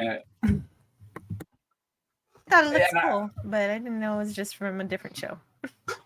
which helped, and it helped it make it look like they had more money than they did. So I can understand why they did it. In fact, here's a tidbit. Like that right there, that looks more expensive than what they, that looks like an expensive shot, even though it's basically a simple thing to do in camera. But what I wanted to point out is, as we advance here, the Fantastic Voyage with Raquel Welch, that was filmed on the 20th Century lot in the 20th Century sound stages. So as we get here, as we advance, I believe it's during the second season, they were filming Fantastic Voyage in the soundstage next to Lost in Space. So we're going to start seeing a lot of props and sets from Fantastic Planet.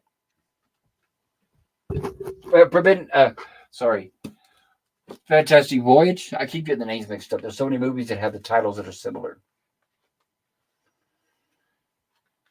Don Richardson returned for his third directing assignment following Ghost in Space and The Challenge. Wynton Hotch, the director of photography for Voyage to the Bottom of the Sea, was intended to film this one, leading the production unit from Voyage on the same days that Gene Polito and the Lost in Space unit filmed All That Glitters. When Polito fell ill with the flu, Hotch was moved over to All That Glitters production, which Irwin Allen, Jerry Briskin, and Tony Wilson felt was better of the two episodes.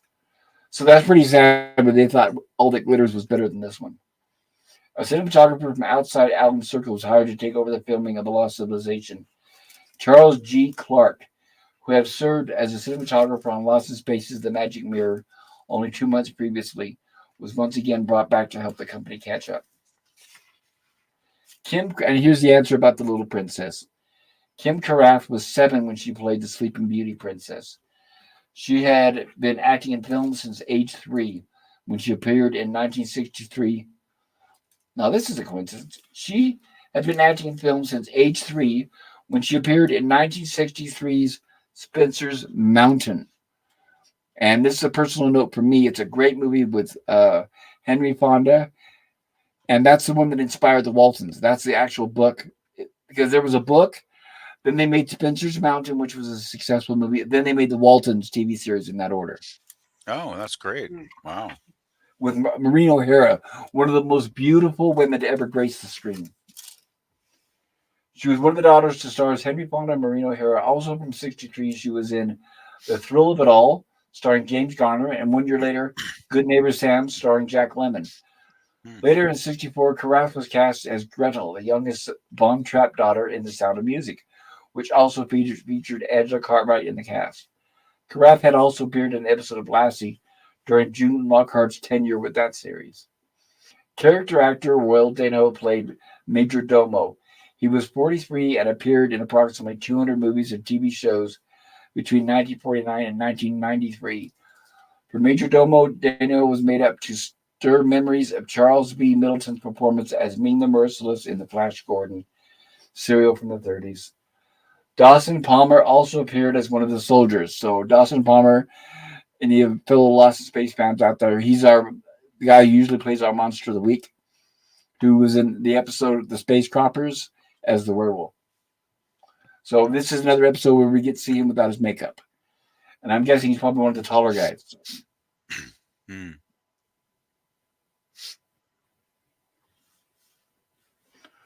Okay, so now this is how, because they've been promising the whole time to show William, we don't know why, but to show Will Robinson their armies. So that's we're probably getting close to halfway through this episode, and Will actually does say that I thought you were going to show me the armies. You know, basically you guys have been telling me about the armies, and you haven't shown me the armies. So here we are. We get to finally get the reveal of their armies, who are in some sort of suspended animation until they're ready to be activated to attack Earth, I guess. No, it makes sense because you don't have to feed them if they're all suspended, right? It does. Well, even in real life, like right now, that's if they were talking about if we ever go to a distant planet, they're working on ways to put us in suspended animation right now. So that's under development. Would make sense. Yeah. And I for thought that was everybody, probably one of the better shots in the episode, actually, because it's quite effective. it is. It makes it look like they have money. Mm.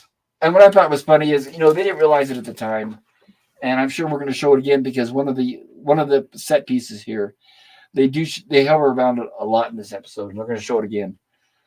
But it's got the frame of a giant screen television, and it really dates it. But it's kind of silly because they didn't know that at the time.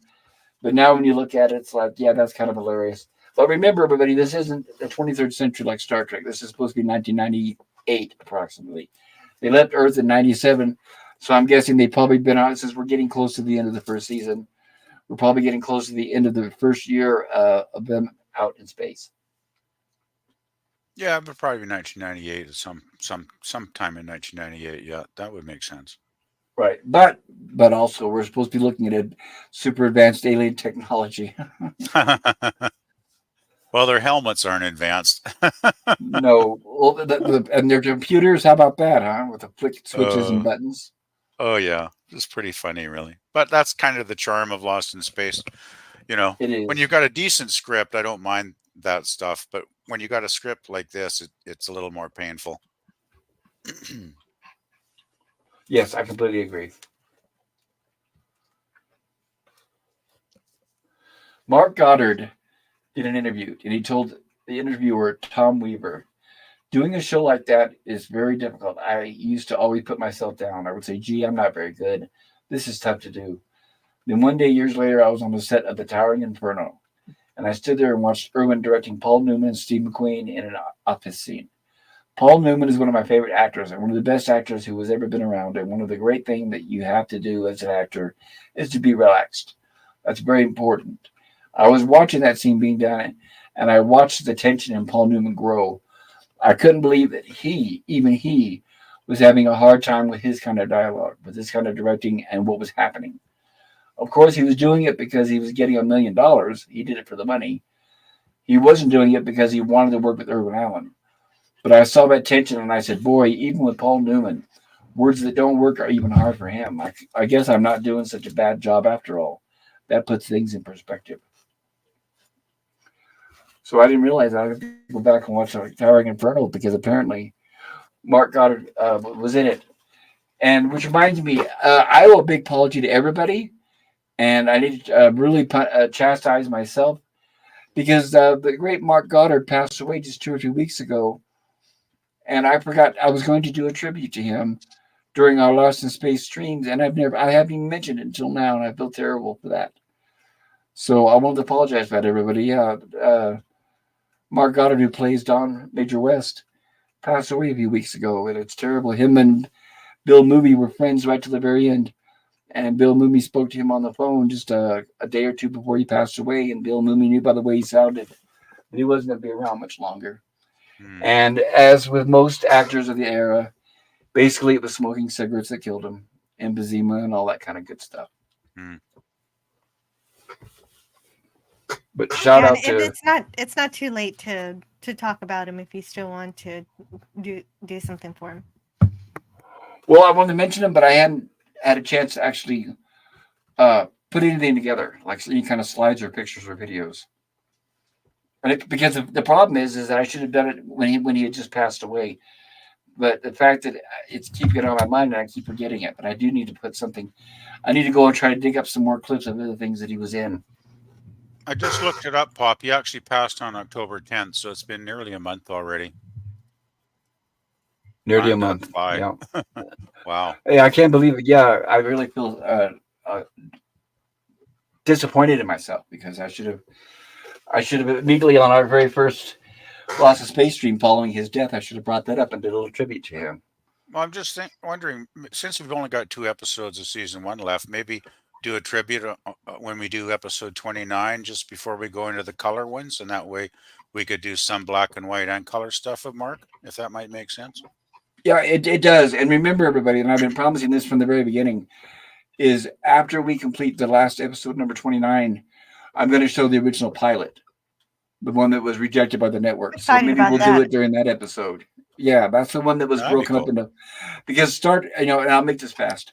Star Trek, obviously we all know they shot a pilot. The network rejected it, and then later on it came back as a 2-parter. But what happened with Lost in Space? They submitted the pilot to the network. Network rejected it, but they brought it back and they used the first 5 episodes, kind of broken up. But I'm going to show the original pilot so you guys can see the contrast, and you'll see basically what an episode looked like without Dr. Smith and the robot.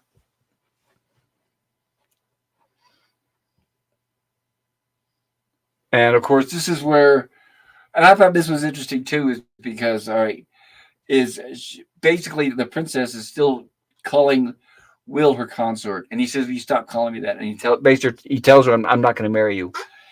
And without even any kind of ceremony or any kind of debate, she says, "Okay," and that storyline is completely dropped. So in other words, he woke her up for no reason, I guess. So I don't know. Yeah, basically. The idea is that she respects his decision and now she's going to go to sleep and wait again. And so her conquering forces will have to wait. I know. A lot of sense. Well, it's hard to explain it and keep a straight face. I know. Sorry about that. Wasn't the idea also that when she woke up, she'd be able to tell them a way to get out of there? Yeah, that's what the robot hinted at. Yeah, the robot said that she'd know how to get out of there. And that seemed to be forgotten. And that got dropped too. Exactly. Yeah. Yep. And it's like, another thing they didn't mention is that the head guard, Commander Domo. I keep getting the name mixed up between Domo and Dano because of the actor's name. But he had Professor Robinson and Don chained up. Right. And he unlocked he unlocked Professor Robinson, setting him free. But then he said, "No, you're not. I'm not going to let you set free Dawn." I don't know why he would not let Dawn get set loose. And then you figure Professor Robinson should have been looking at the controls when they unlocked his handcuffs, so that he could have done it. But no, they stupidly showed him pushing all these buttons, which we don't know what they could have done. One of them could have been electrocute, or I don't know. It Yeah. Because we didn't all matter know, because the real way to get you free from that machine was just to knock the whole thing over. right? Just like some of the villains, or just bunk them on the head, or not, or push it over, right? Yeah. Leave it to the robot to save the day, right? Well, that was another thing too. Is I mean, we haven't gotten there yet, but when we finally get to there, they are. This is the scene I was talking about where they got the cuffs and where she sets Professor Robinson loose, and he should have been looking at what buttons she pushes because he's a smart, educated man, obviously. I don't even like the costume that Will Deneau's wearing. It's like they just threw something together. Do you know why she wouldn't let Don go, but she would let John go? No, that's what we were talking about. I don't understand why. What were they going to do with Don? I don't know. Yeah, that makes no I mean, sense. they could have added. Once again, woulda, coulda, shoulda, and it's hindsight is 2020. But they could have added where something along the lines of, no, we don't want to set him loose because one of you is enough of a danger or a threat. And this is what I was talking about. Okay, there's the TV monitor I was talking about behind them, which I think looks silly considering it's supposed to be 1998. That looks like an old television monitor from the 1950s. Yeah, it does. And there's the hatch on the ground that was also part of the Seaview set. They used it to go because it was a submarine. They would use it to go from hatch to hatch inside the TV series. So they kind of moved things around a little bit. He's dispatched pretty easily. Very easily, because that advanced technology apparently isn't grounded, unfortunately. But I guess that's the same joke as with Star Trek. Everybody wonders why, when the Enterprise gets hit, that something exploded inside the bridge. Don't they have circuit breakers? Sorry, And catches on fire. and catches on fire. Yes, I'm sorry. Go ahead, Gorilla. All right. Scurry says, I also say Canada Spider-Man and not Canadian when I want to sound more Texan. Suzanne says, Scurry is in a playful mood tonight. Says, what would young Will Robinson do with a trusty robot to constantly alert him to pending danger? Danger, Will Robinson. Well, and during that fight scene that we just had, that's what I was going to say. Robot didn't even defend them. You figured he would have helped them, but he just stood there as they were all fighting, not the guards. But oh well. Yeah, and Basil says, I feel sorry for the kid. The overprotected robot is constantly yapping about danger, lol. And Scurvy says he is a helicopter robot. Is it ever revealed when the foreign power is or who they intentionally No. Yeah, that's it.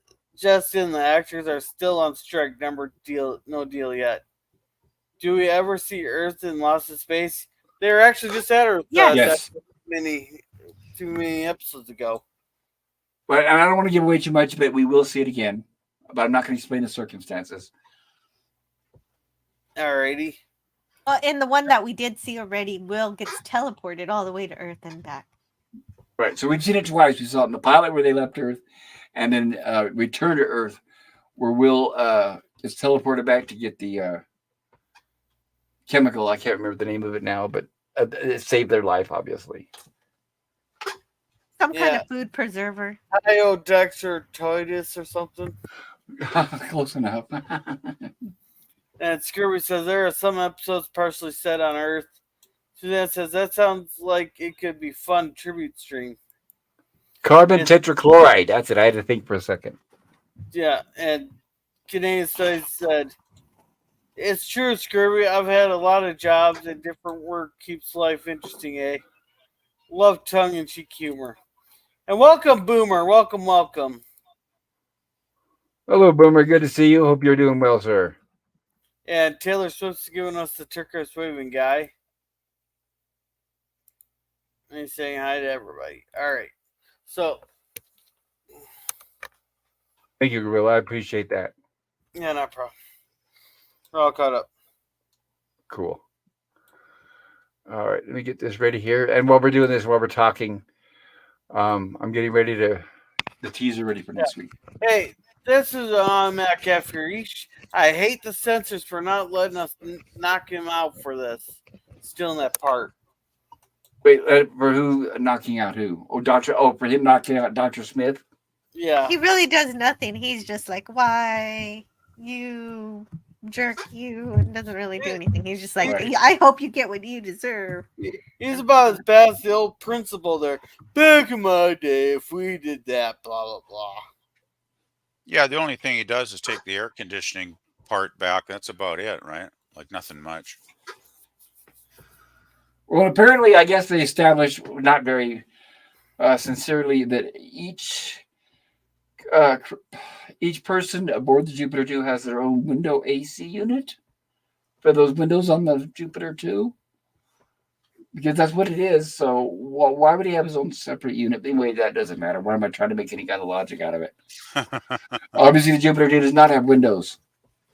It has the front port windows they've established for where you could see it from the top bridge and from the lower deck. But the crash bridge, I think it's what it's called. But yeah, they don't have windows on each one of their cabins. I'll be right back, guys. I'm going to mute for a moment. Okay. To be continued until next time, same channel. All right. We're all caught up on chats and stuff. And we're all done with the episode. We got through all the slides that I made for it. Yeah, maybe And a we good had- time on this one. Yeah, they had Royal Dano, who played Major Domo, and Kim Karath as Princess. Those were our guest stars. Yeah.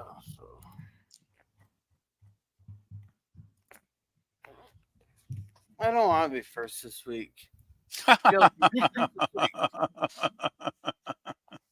Okay, up to you. Oh boy. I'm Our still first trying to one- decide how to rate this thing, guys. It's like I just don't. I know it's going to be a bad rating. It's not going to be a good one for sure, but I'm still trying to figure out how low I should put it because it's going to be down there for the season. I'm pretty sure. I'm just not sure how cruel to be, but I'm in a cruel Do a mood. bird rating. after- Do a bird rating. I'm always really nice to Lost in Space, and then sometimes I still get low. Yeah. Hey, Yeah, well- hey, PvP, just give it a bird rating. A bird rating? Yeah, he came up with a whole new low ball. Because he gave 1 or 2 episodes of Picard an FU out of 10. Well, yeah, I'm considering an F. I don't know if I'll go quite that No, low, but Not an F, an FU. yeah, well, we Yeah, gotta keep it clean for this stream, right? I am keeping That it is clean. It doesn't. He didn't say what the words were. Well, that's true, but we all know what they mean. What Yeah. it means. It's right, already Poppy. censored. It's fine. You Well, back? the thing is, though, there are episodes. I am think- back. Sorry, go ahead, Okay. guys. So we're doing our ratings or something then, or Yeah. Yeah, and I got so busy yapping. I have 2 apologies to make. Is first one, Suzanne, I didn't get a chance to remove your fundraiser link, but I will do that after the stream is over. I promise. I also didn't get a chance to put the poll in the chat to allow our wonderful friends in the chat to vote. So please feel free that if you're still with us and you're listening, feel free to vote in the chat A, B, C, D, E, or F.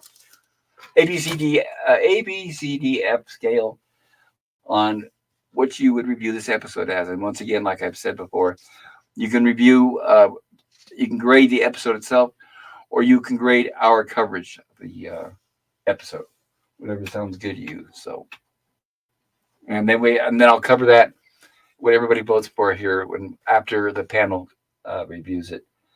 Does anybody else have anything to add before we go into our reviews? Nope. nope. Nope. Me neither. I guess you probably all said it while I was getting the teaser ready. So, okay, I once again I'm going to go clockwise. So I apologize for the being unexpected, but Jill, what would you like to share with us?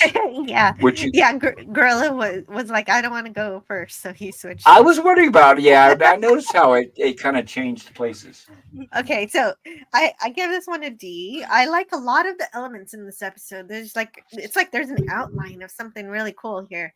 They're out there finding water in the chariot, and you told me I really wanted to like this episode because you told me this was one of the last times we get to see the chariot, and so it's a good mission for them to be on, and it's a good stumble block to have Dr. Smith muddy things up, even though he's not even there with the trying to fix window unit. So on the surface, it looks like a perfect episode, but when they find the water underground, they never address how they're actually going to get it. They never say, "Okay, we know the cave is closed up, but can't we come back and drill for it?" And why not? Why not? If not, why not? So it's pretty simple to close up these kind of holes. Just say we can't drill for it because ABC. I like the idea that there's an entire world underground, kind of like Journey to the Center of the Earth, but with a little more to the surface. But where does the light come from? The power for the light, and not just the power for the light, but the power for all of those warrior container things. Like, is it cryogenics or what's going on there? Geothermal. Oh, there. Well, yeah, that would be great. I wish they would say. Even with these problems, I didn't mind the fairy tale analog. They have warriors stored away, so it makes sense to store the princess too, I guess.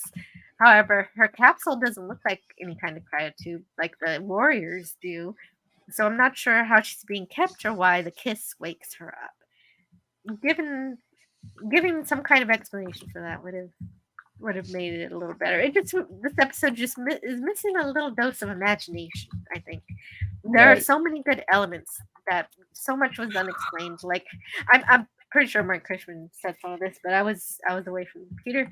Like, why do the aliens want to conquer the planet of whomever wakes up their princess? What happens to the warriors at the end with the earthquake, or and for that matter, the princess? Does she get crushed? Are they still sleeping? Are there are just so many unexplained things to something that could have been a really cool episode, and it could have been more interesting. It was just too flat and full of holes to get anything better. It's like this is like an outline. Like, hey, I have an idea for an episode, and then this is the episode. That's it's just the idea. I agree with that. Hmm. Among other things, I definitely agree with that. I mean, there's so much we could explain that what went wrong, at least in our opinions. Mhm. But That's there's no pretty need much to it. fear. That's what I got. It's not. Sorry, go ahead. Yeah, no, that's all I got for that. This one. There's no need I to was fear gonna. what? I was just gonna say, don't worry, everybody. They don't all go downhill from here. We do still get good episodes after this one, so don't leave. I don't want to discourage you guys from watching further episodes.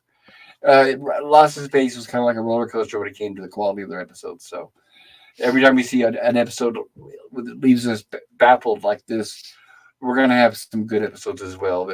I mean, there's some really good ones. My favorite one of my favorite, absolute top favorites, we still have yet to see. So yeah, don't leave us yet. Don't be discouraged. Sit back and enjoy yourself if you can, if you're able to. It's like it was written by someone who kind of forgot how they wrote the first half, but just finished it without going back to see what he wrote before. Yeah, you're right. It reminds me like it was written by a kid with ADHD because they throw This things in there and then they happens, forget to and then cover it, this right? happens. Yeah, That and makes then total and sense. then and then and then and then and then That's great. right. What this episode needed was seriously needed Dorothy Fontana to go over it. She was, I think, for the time, one of the best persons to polish scripts that we've seen.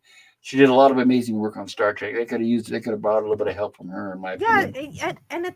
the idea for the story isn't bad. I like the idea of the kid ruler not being able to have fun, so she learns about fun, but she doesn't get to learn about fun in this episode. She just says have fun, but without still without knowing what it is.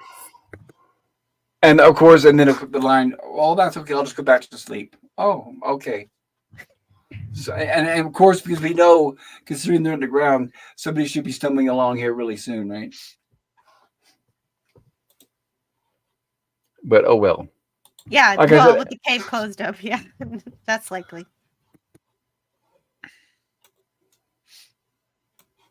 okay. And Jill, while we're at it, would you like to tell us about your channel?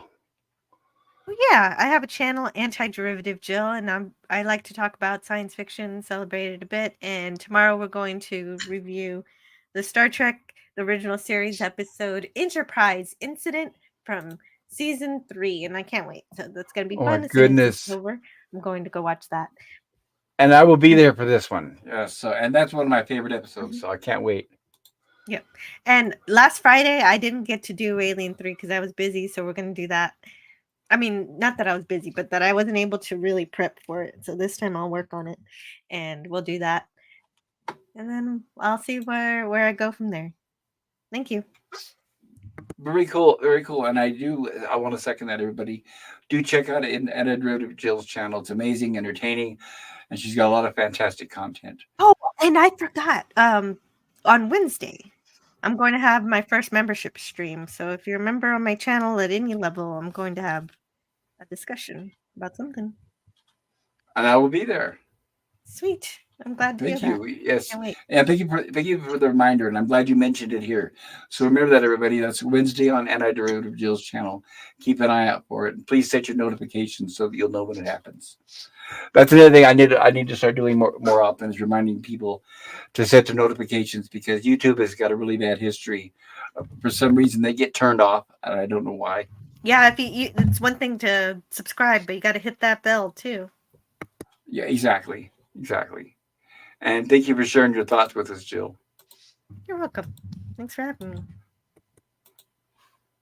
And of course, my StreamYard once again will not let me change. I got No, it. Come apparently on, StreamYard.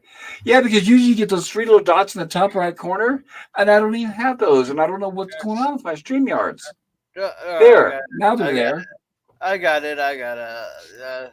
There we go. All right, PvP, you're next on the chopping block. What do you think about this episode? Oh, chopping block's probably appropriate trying to watch this one.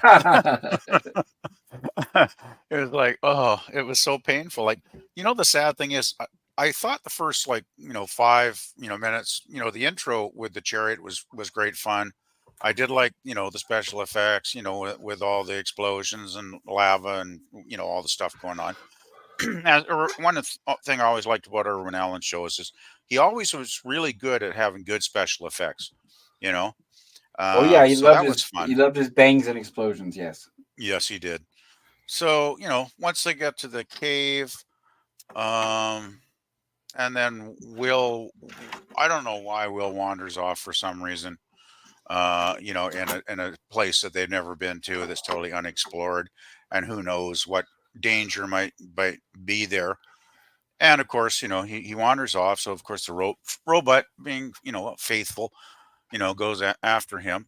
And then of course, Will falls down the hole, and the robot falls down the hole. And when the robot is like so badly broken, and Will like can fixes him in like no time. That's Without any one spare of the parts. holes in the plot that bugged me right at the start. I just thought, he doesn't have any tools or equipment. He just fixes the robot by pushing a few buttons, and so.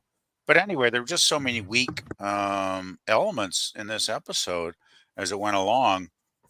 Jill pretty much covered probably pretty much anything I would have to say. Really, she covered it, probably just as well as I ever could. Um, yeah, I mean, I didn't like the basic writing. I thought it was very fragmented. Once again, things like, looking for water at the start of the episode, which seemed to be the whole point of their mission, because they're all going to die if they don't find water. That was the big plot hole for me, that they drop it right at the end of the episode. And then other things like, Royal Dano's horrible acting, the whole thing where, the the earthquakes at the end, and the princess just says, "Oh well, I'll just go back to sleep." And I'm thinking, well, isn't everybody going to die? You know, and even at the end when they're driving away and they mentioned that the cave is collapsed or whatever. There was just so much in this episode that made absolutely no sense as I watched it. It was just a really badly written episode with just so many flaws and plot holes that Jill gave it a D. I think I'm going to give it a D minus, which is my worst rating. Probably be the worst rating for any season one episode. Yeah, I I'm think that's the thinking. lowest so far, right?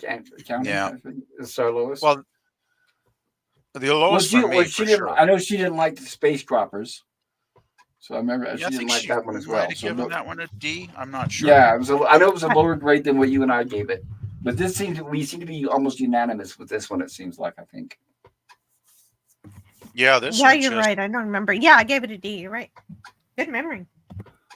Oh, thank you. But yeah, I just this episode had so many problems. I don't know how it ever. Well, I guess it got accepted to go into production because it was the end of the season. And they probably needed to, you know, have something to show that week, right? I'm guessing. Uh, but even with the polishing, you think usually, when they got a problematic script early in season one, they'd get someone to come in and do a rewrite, and it would usually, bail the episode out, and basically make it watchable. But I think this one was so flawed from the start, it was a lost cause pretty much. And the only reason I didn't move it down into F territory was because I liked all the scenes with a chariot. That's always fun. I like some of the special effects early in the episode. Um, and that's probably the only reason it didn't go down to an F, actually, come to think of it. So yeah. One more reason I didn't move it into an F, because there are some episodes in season two which I probably will move down to F territory. Uh, there's not maybe a lot, but there are definitely some that'll probably be right at the bottom of the barrel. So that's pretty much it, I guess. Thank you. And would you like to tell us about your channel, PvP? Well, still working on the music playlists. Not a heck of a lot going on this past week because I kind of had some stuff that was going on last weekend, so I didn't put as much time in as I wanted to, and I got some stuff, there's real life stuff going on that I got to take care of. So, but yeah, one of these days I will get something added to there and get something going, but probably not for the next little while. All right. Well, I appreciate that. Thank you very much for your time and for sharing that with us, PvP. Oh, you're welcome, Bob. All right, Gorilla. I think it's your turn. And I All did right. find the 3 little dots here, so I apologize for that. There you go. Your turn, Uh, Gorilla. What did you think? Go ahead and give us your honest opinion, Gorilla. Well, my honest opinion there, you said I can't use that kind of language on your. But I don't know. There's so many plot holes there. In this video, it's like the guy just got done reading Jules Verne's what was it? Journey to the Center of the Earth. There, Right. well, this kid watching Snow White, so I snorted a bunch of bad coke there and just started writing this episode. I mean, there's so many damn plot holes there, and you get this Journey to the Center of the Earth story mixed with Snow White, Snow White there, and it's Sleeping just Beauty. or Sleeping Beauty, Snow White, same difference.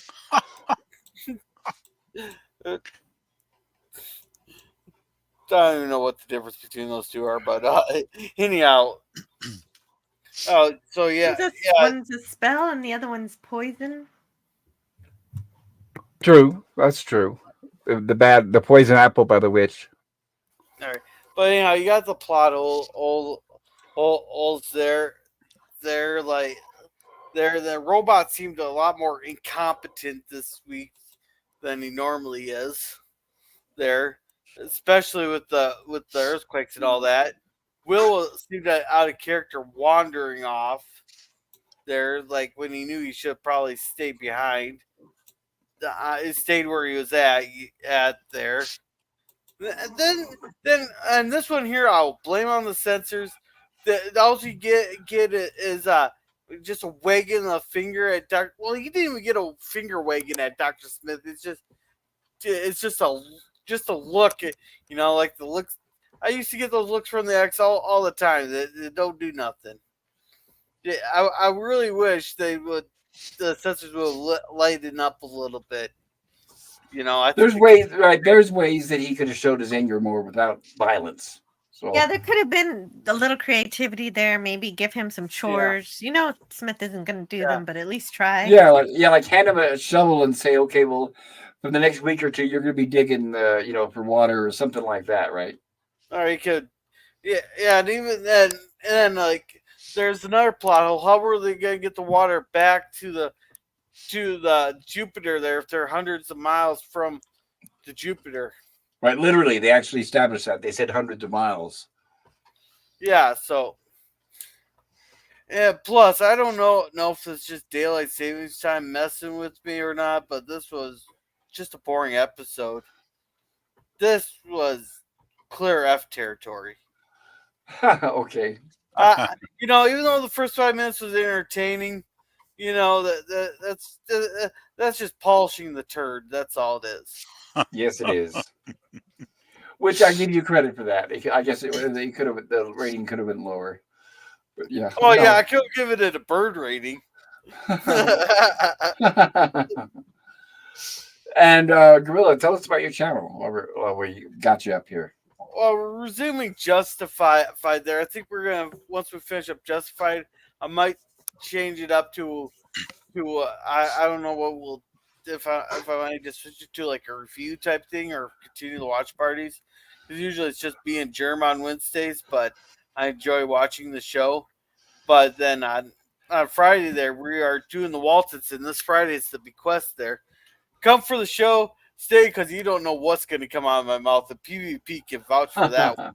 Oh yeah. Yeah, I was a little disappointed when you couldn't make it last Friday there, Gorilla. So I'm my looking parents forward were to this. down is two furs at the bar there.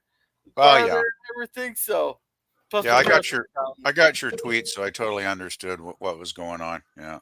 Yeah, and my parents live 200 miles away, so Oh, when they well. come down, so I spend time with them.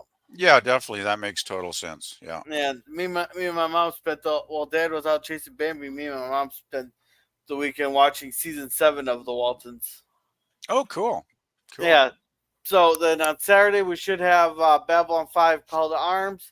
Then Sunday we get the lesbian version of American Pie with American Pie 2. Electric Boogaloo.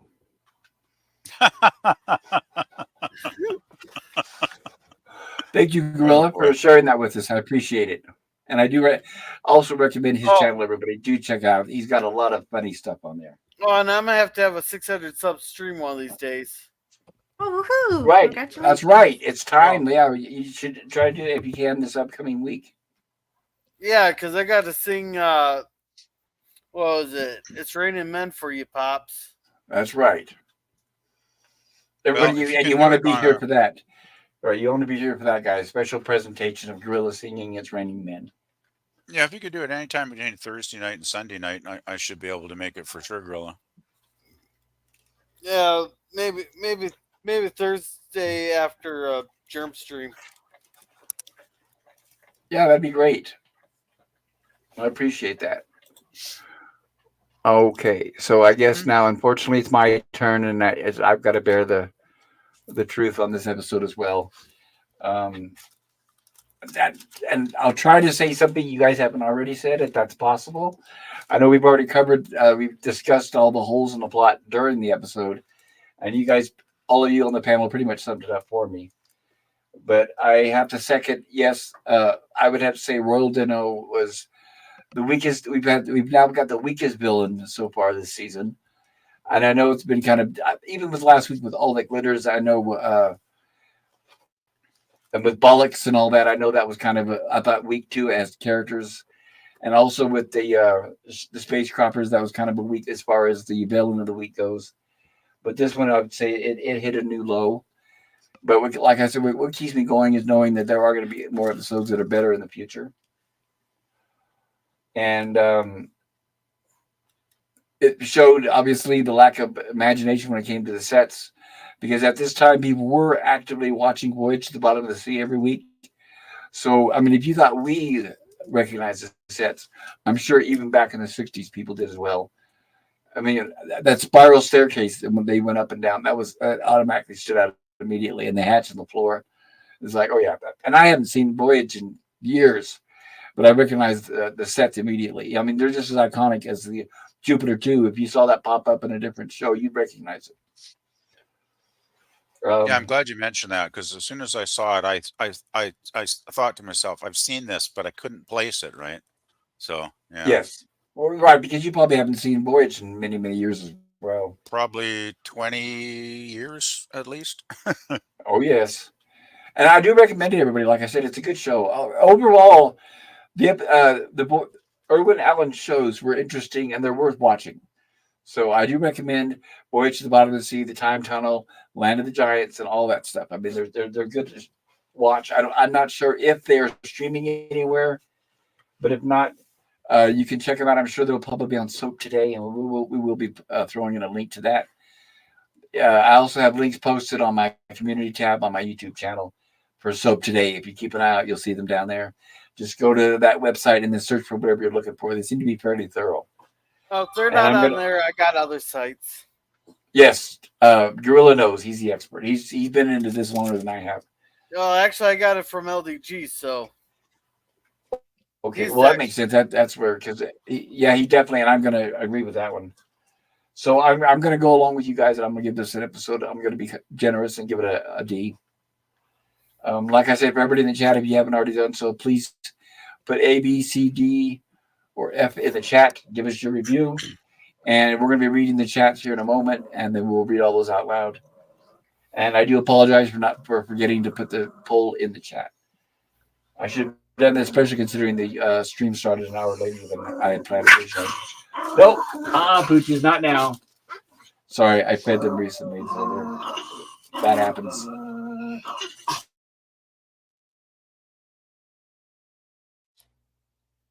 All right, well, he's muted. Taylor Swift says LOL. Help these back.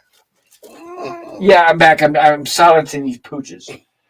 Okay, and I want to put a little epilogue here.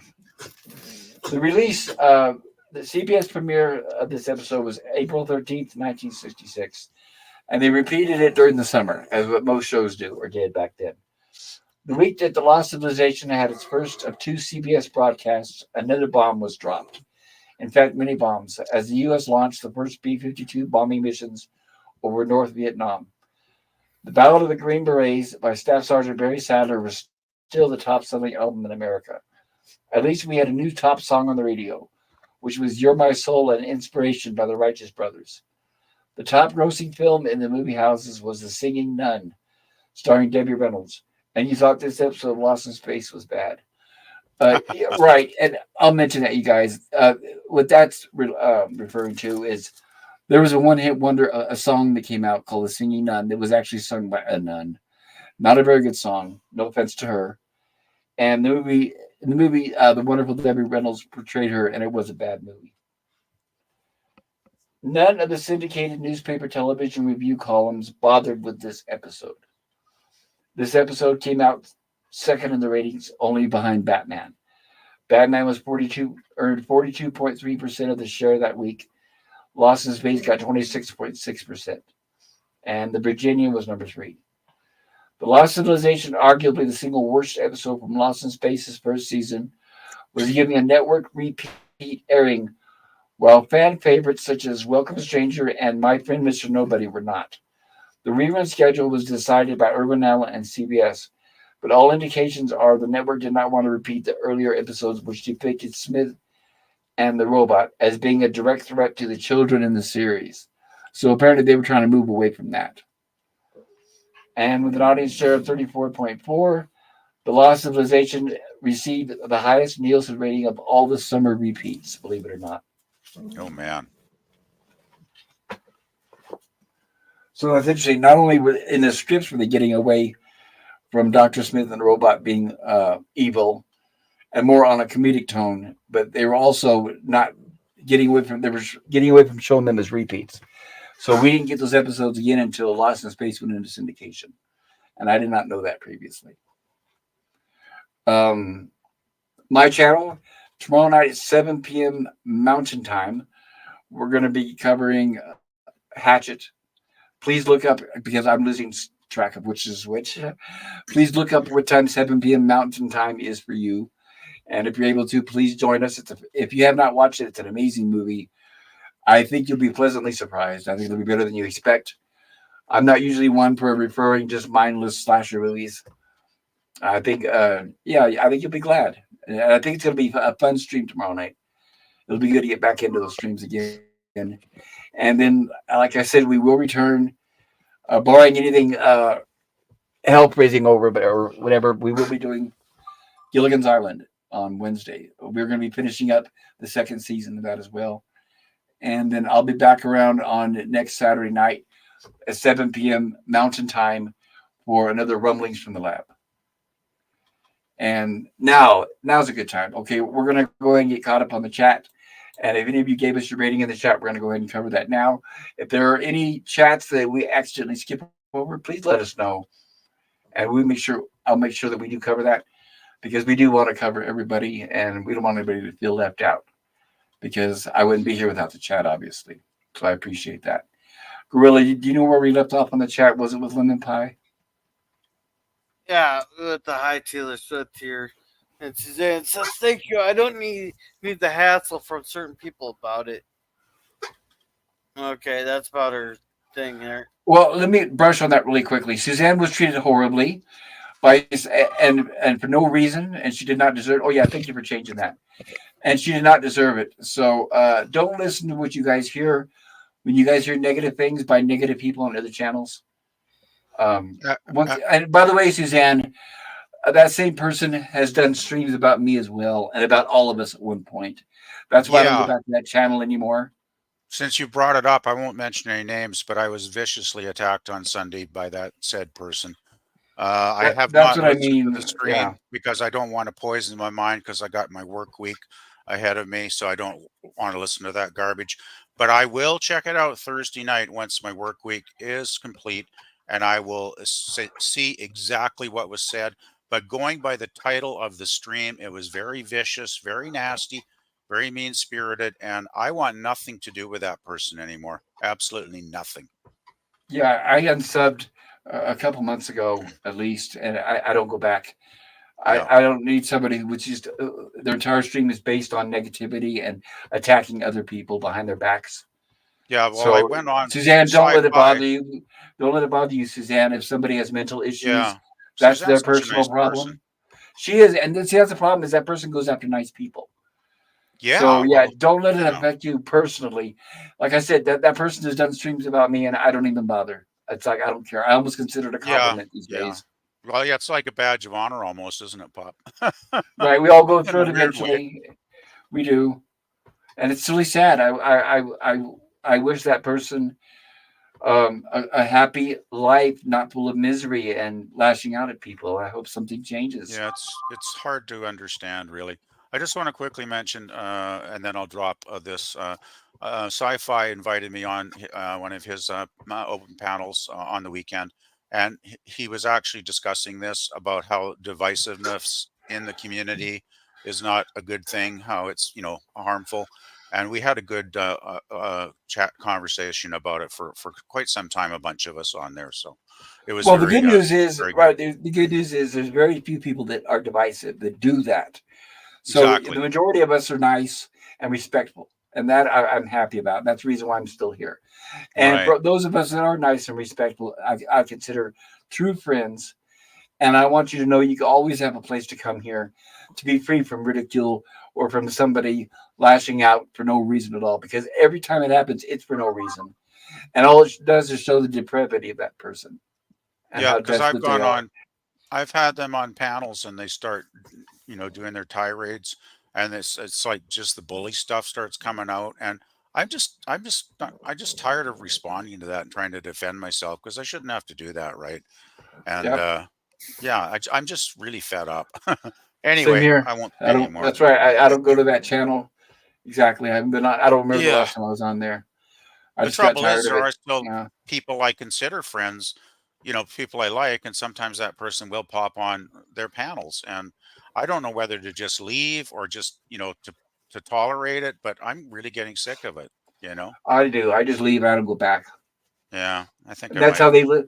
You know what? And I'm not one to brag. I'm not one to brag, but it's funny because that person we're talking about, without giving names, has been doing That's right. streaming for years. They've been doing streaming for years. They have many more streams than I do, and I have doubled in subs than that person has. So that goes to show you what negativity does uh, compared to positivity. I think positive, when people are positive and when they treat people with respect, I think you'll be more of a successful YouTuber. I wouldn't be surprised if they've lost a lot of subs. Actually, I should come to think of it, I should unsub myself because I haven't gotten around to it yet, but there's really Oh, I no already reason to did. sub to it. Yeah, don't give them the benefit of thinking they have a sub. That was the first thing I did was unsub.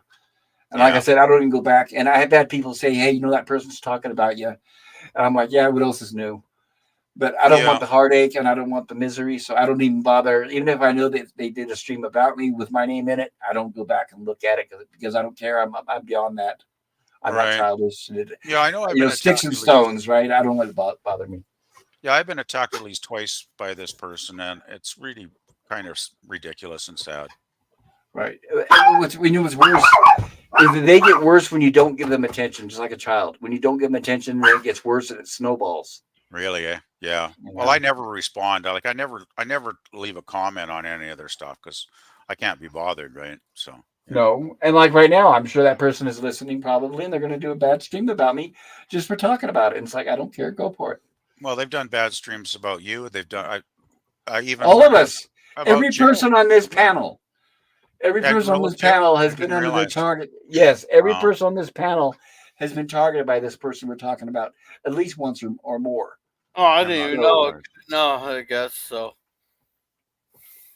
but like I said, it's like Jerry Springer. That's what their whole stream is focused on is negativity and just attacking. They get their rocks off by seeing people attack each other and by the insults. And I'm just not that kind of person. And Yeah, I know none of you yeah. guys are as well. So Well, the thing is, I got bullied a lot when I was young, as a kid and in my teenage years, like bullied to the point where, you have suicidal thoughts, which, it's not like I want to really, I shouldn't even mention that, but I mean, I was fine. It was, something I dwelt on a very short time. But, bullies, I hate bullies with a passion. And at my age, to have someone on a YouTube that's trying to bully me, it makes me very mad, very angry. And I usually well, don't get very angry because I'm not that kind of person. I'm usually a nice person. I try to be. I know I have my flaws, but I try to be a decent person. And I just hate bullies so much, Bob. I just hate them. I know, but don't. And I know it's easier said than done, but don't let it bother you. Just remember where it's I'm coming trying. from. Yeah, Yeah, and I just know. remember that person has mental issues. Yeah, yeah, So it's exactly. right. So Exactly. it's like making. It's like don't let. It's like if you know somebody who has were mentally ill or I can't remember what the correct political term is these days, but basically, let's just say they were in a special class in school. I don't make fun of them, and what they say, I don't let it bother me. I understand that they need help. Yeah, and I doubt they'll ever get it because I don't think No, they're the type of person that'll ever look in the mirror and, face what they are, right? The no, and they what only do problem it they have. behind your back, and they only do it behind your back. They won't do it with Mm, to your face, right? There's no honesty there. mm, Total right. cowardice. Total cowardice. Yeah, Sorry, guys, about the rant. I yeah, apologize for that. sorry. I feel good though. I'm glad you mentioned that, Pop, because I've been stewing over it for, when I noticed it yesterday and today it's been, I put it in my mind because, I got to do work and stuff, right? And I can't let, an idiot like that derail my week. But it still does get into your mind, and that's why I just don't want to associate anymore because I don't want any more of this poison being Right, directed at me. right, and I don't want anybody to stop coming to my stream because of what somebody says to them on another stream. Don't do that. Don't let it affect you. You're always welcome, and I insist on you coming here. Consider this healing as an opposite Yes. compared to what the experiences you get on the other channel. Well, your streams are always fun. Like I love Lost in Space. I love the honor of being on the panel, every week. I enjoy the horror sci-fi streams. I'm going to be there for Hatchet tomorrow. I actually really enjoyed the film. I will probably be an hour late because work stuff. And I'm glad to hear you're going to resume Gilligan because Wednesday it's nice to take a break and have a few laughs and just have a lighthearted chat with folks. So yeah, it's fun. Yes, I completely agree. And thank you, everybody, for your patience and listening to all that. Here we have some, as I usually try to do, I have a couple of behind the scenes shots from this episode of Lost in Space. So as you can see, that the cast were looks like apparently happier off screen than they were on screen. It looks like they were having more fun doing this than the episode. Exactly. So there we have the actor there, Guy Williams, Yeah. with the little princess, of course. So it looks like they got along well. You could tell that he must have been a. I don't know if he had kids, but I'm sure he was a great father. Everything I've always read about Guy was that he was just a really nice man, like a really good human being, right? I've actually never heard a bad word about the guy. Same here. Nope. Nope. Not at Right. all. Go ahead, Gorilla. You want to read the chat? Yeah, yeah, because I need to get going here pretty soon here. Yes, and I'm going to be wrapping this up. That's why I apologize, Yeah, everybody. But I think that was necessary. What I said, it yeah. had to be said. Scurvy says I rate the coverage by the panel in A. You covered it well and also kept up with the chat. Impressive. Thanks, Susan, Lemon. great show And tonight. that's with the help of Gorilla, my good friend Gorilla's Man Thoughts. Yeah, Suzanne says my thanks to the panel and the chat for a fun evening. Not a problem. You're welcome, Suzanne. Scurvy says, Pop, will you become monetized one day? Yeah, there's I've got to figure out what it is, but I'm past the point of monetization as far as I have enough subs and enough watch hours. But I've got to figure out. YouTube says I have something on my channel that they disagree with. I've got to figure out specifically what that is. I think it might be my Star Trek bloopers. But I need to go through and start deleting stuff until YouTube is happy, whatever that is, because like I said, they won't tell me. I wouldn't delete. I think what it is all your reviews just say like lots of space reviews. So instead of just going like lots of space episode whatever. Like, Yeah, but it's the same thing, Jill. Because here's what I compare with is Jill, and she does it. I mean, her and my streams are the titles, the thumbnails, almost everything are identical. So, but I don't think that's it. I thought about that. Like Well, her Jill always, TOS reviews are the same. It says Star Trek TOS reviews, and it has yeah, the name of the episode. So there's and by exactly. the way, everybody else that does the uh, reviews, so I don't think that's it. That's why when it comes, it's either like I said, the complaints I've been getting from Gilligan's Island, or I'm guessing it's the bloopers. But I guess what I could do is remove the bloopers. Of course, I'll lose all the view hours or whatever it is. I can remove the bloopers and then apply again for monetization and see if they'll accept me a second time. Well, just keep the videos, in a file, and you can always re-upload them if that's not the reason you're not monetized, right? Well, yeah, Once that's you what I hear was. from Yeah, YouTube. right. If I find out that wasn't the reason, yeah, I can post them again. Yeah, yeah. But But yeah, wouldn't it's it be just nice if YouTube actually told you what the problem was? it Wouldn't was that be it great? would. That's why I'm thinking Uh, it's something on the outside. I don't think it's, or at least hmm. I'm hoping. I don't think it's my stream shows. It Um, is a mystery, though. that's why Really. it's something right. It's something that's separate from those. So and I know it's not my openings because I do have those posted as separate videos, like the openings and the intros to these streams. Okay. But I'm narrowing down everything. I think it's the bloopers because basically when I applied for monetization, their response was, "I've got something on my channel that doesn't add anything new. That I'm just repeating something." That would make possible sense. Yeah, because I mean, the Lost in Space streams and the sci-fi horror and Gilligan, there's all a lot of original content on those. So the bloopers might Yes. make sense actually. Okay. How are we doing on the chat, Gorilla? Did we get caught up? Sorry about that. You still here, sorry. Gorilla? There you are. Yeah. Basil says, Jill, I'll have to tune into a show later tomorrow night. I'll make a note to check it out. And Basil says, haha, danger, Will Robinson. Yes. And snap-on robot parts. That Daniel, explains how the robot got repaired so quickly and easily. and Daniel says, hello, what did I miss? Daniel, did you fall asleep? Yeah, I don't know when you left, so I can't tell you what you missed. Well, it was just one of those errors where you just have to reset your computer, and that's how it was with the robot. You said. And one thing I was thinking this earlier and I forgot to mention it, but something that would logically that would make a difference, and I think, and it would be sensible that if I was the Robinsons, everybody would carry a radio, so that theoretically, if Will got lost, all he has to do is call his dad on the radio and say, "This is what happened," right? Makes sense. There have been previous episodes where Will carries around a little two-way radio. Right, which is actually a battery operated AM radio, the 9 volt battery, but yeah, but they kind of redress it as a walkie-talkie, I guess you could say. That would be the term for the era. Yeah, because he's But I had don't. it in early episodes. Yeah. What they've had it where he was able to use it to communicate with the Jupiter 2, but I don't know if they've ever established where they've had more than one where the crew can communicate with each other outside of the Jupiter 2. I don't think we've seen that, have we? Yeah, maybe not. Oh. Yeah. Not specifically. That's The- one thing I like about Star Trek, where the communicators are an absolutely brilliant idea for the stories.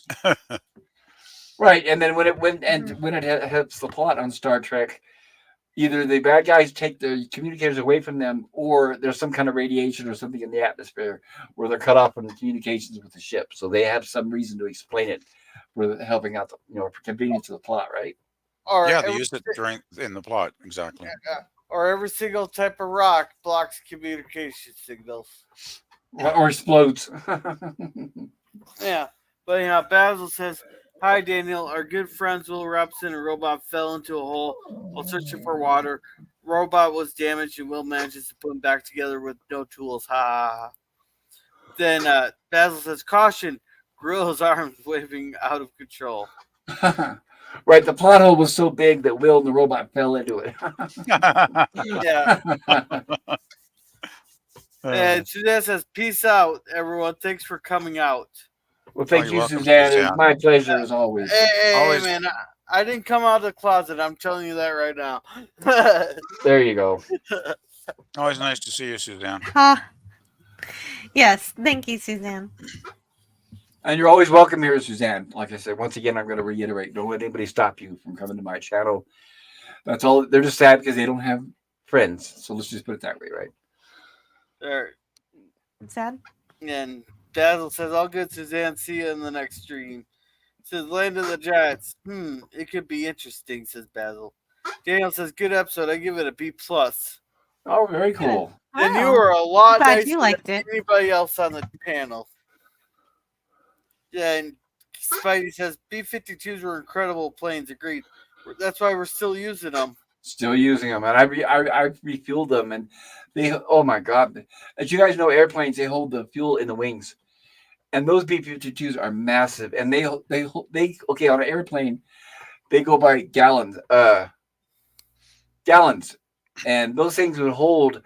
I'm not kidding, thousands and thousands of gallons, and it would take 1,000 gallons just to get off the ground. Massive. Wow. And they're not efficient on as far as gas. They've been around such a long time, so it's not like having a Toyota. Pounds. That's what I was trying to think of. The word pounds. They go by pounds. So instead of saying like I put 10,000 gallons on this plane, I put 10,000 pounds. Everything's about weight. Hmm. Oh, and they pollute. Oh my God! You talk about pollution. Oh, I'd never seen anything pollute like a B-52. Yeah, I'm waiting to see how they're going to handle going all electric on those planes. Are they Well, they gonna have- modified them over the years every now and then. So, like, if you get into one, you're going to look, and there is because obviously they've been around since the '60s. But if you get on it now, you'll see where some of the equipment's been modified. But generally, it's like a car. It still has the same engine. It's still the same bad gas mileage. Yeah. So like if we go to since we're going, everything's going to EV there.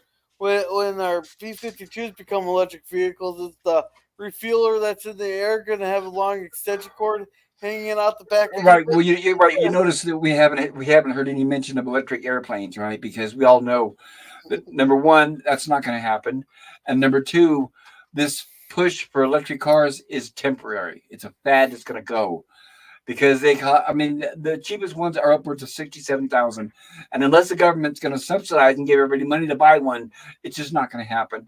And of all states where they're pushing them the most, California has the worst, weakest electrical grid that can never support them because of their liberal views with their wind farms and solar panels. So no, everything about it is a failure, and they know that. So I don't see that in the future of them ever selling. It's going to be a fad of, 10, 20 years from now, your kids are going to say, hey, remember that time they used to have electric cars? Honestly, that's what's going to happen. Unless they get the prices down, which they had no intention of doing.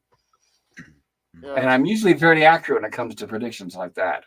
I remember predicting that Sedgway would never sell. My friends were like, oh, yeah, it will. It's cool. I said, no, it won't. You'll see.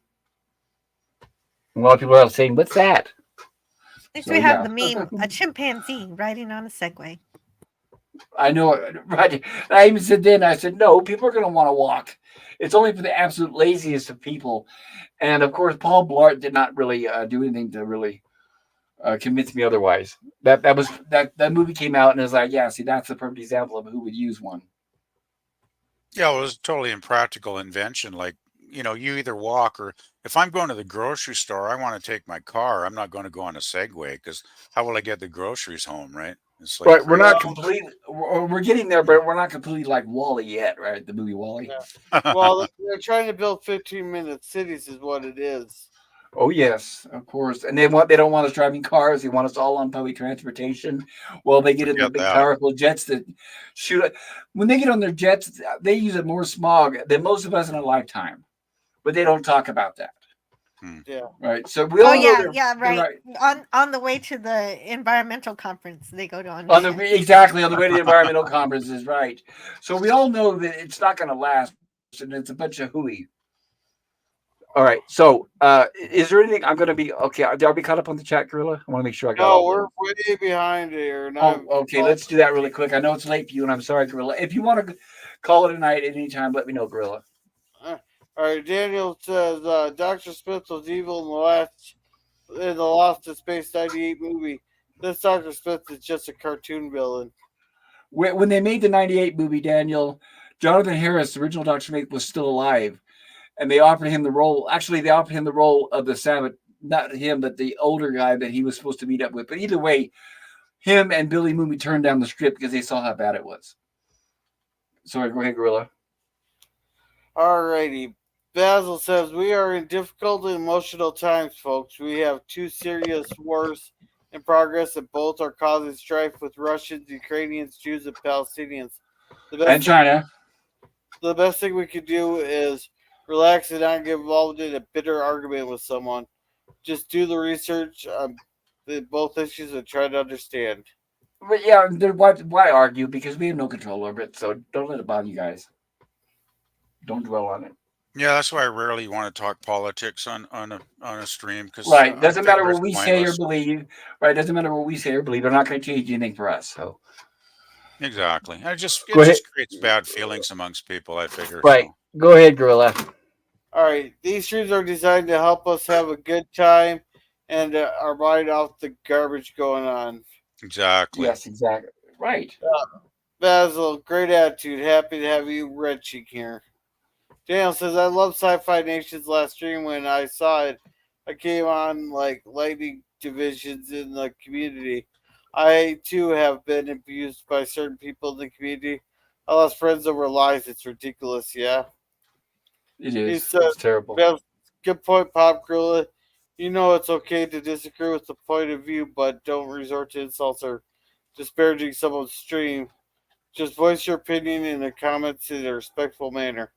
Well, it depends on where it is. Twitter there, I'm getting blocked left and right, but that's a different song. That's a total Well, different song. you choose to engage with them. I don't.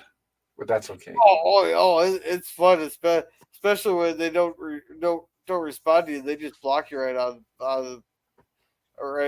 away. And Beth says it's okay to poke fun at a comment, but keep it tight-hearted. Right. I think they meant lighthearted.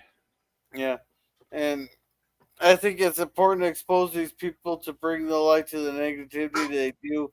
Otherwise, they might not learn. There's lessons when I was a kid. I saw certain moms expose this crap to their kids too. All That's right, why I Chuck. brought it up. That's a good point because a lot of times when people are bullied on these channels, the people who are bullied aren't allowed to talk about it. So that is a very good point, Daniel. That's why I made sure to bring it up. Yeah. All right, someone else's turn to read. Daniel says they would embarrass their kids in front of people to make kids learn that this behavior is not allowed. So to do that, we need to expose these cretins to the rest of the community to expose them. Well, there's two sides to that coin. Yes, people would embarrass people because of public humiliation or peer pressure. But also, when you have kids who do something wrong and the parents tell them, I want you to go and apologize to that person, I think that's a good thing. So it's a fine line that it can be used in a positive way, but it can also be unfortunately used in a negative way. That is a good point. Thank you. All right. YouTube is a PETA. They don't want people to enjoy themselves. Keep yelling and coming. It's fun. Thank you, Basil. Yes, like I said, that's the mountain I'm going to die on until until it starts affecting my channel or I get some outright threats by YouTube. I'm going to carry on with it. So I'll put it that way. Choice. All right. And Canadian Spider Man, would you like to read this PvP? Good evening to you, Daniel's Hot Topics. And Jill, would you like to read this? Daniel's Hot Topic says, "Hello, Canadian Spider-Man. Hope you had a wonderful day." Absolutely. And I'll read this. Canadian Spider Man says, it was a beauty at Daniel's Hot Topics. Thanks. I carved up the last of the deer I got, visited some friends, and did repairs and finances around the house. And of course, wood chopping. Hope you're good. And I'm jealous, Spidey, because I love venison. So, oh, you're so lucky. And Canadian Spider Man says, how many watch hours do you need? I know 500 subs is an entry level of monetization. I'm trying to 3,000. 3,000. 3,000 or 3 million watch hours. That's correct. Or short views. Basil Battle Dragon says, fuel efficient or not, you gotta love the Beast B-52. It's like an old Chevy with a straight 8-cylinder truck. Yes, one look at that old dinosaur, and you'll certainly think twice about jacking with it. Yes, like I said, that's why they still use them. They're still, and they pack up. They can carry a lot cargo wise. One of the biggest planes we have is called the C5, and you can carry like a whole bunch of tanks in that sucker. It's so huge, and it'll be around for a long time because it's not efficient, but it's reliable. That's the way to put it. Reliable. Basil says the USA. Yes, I completely agree.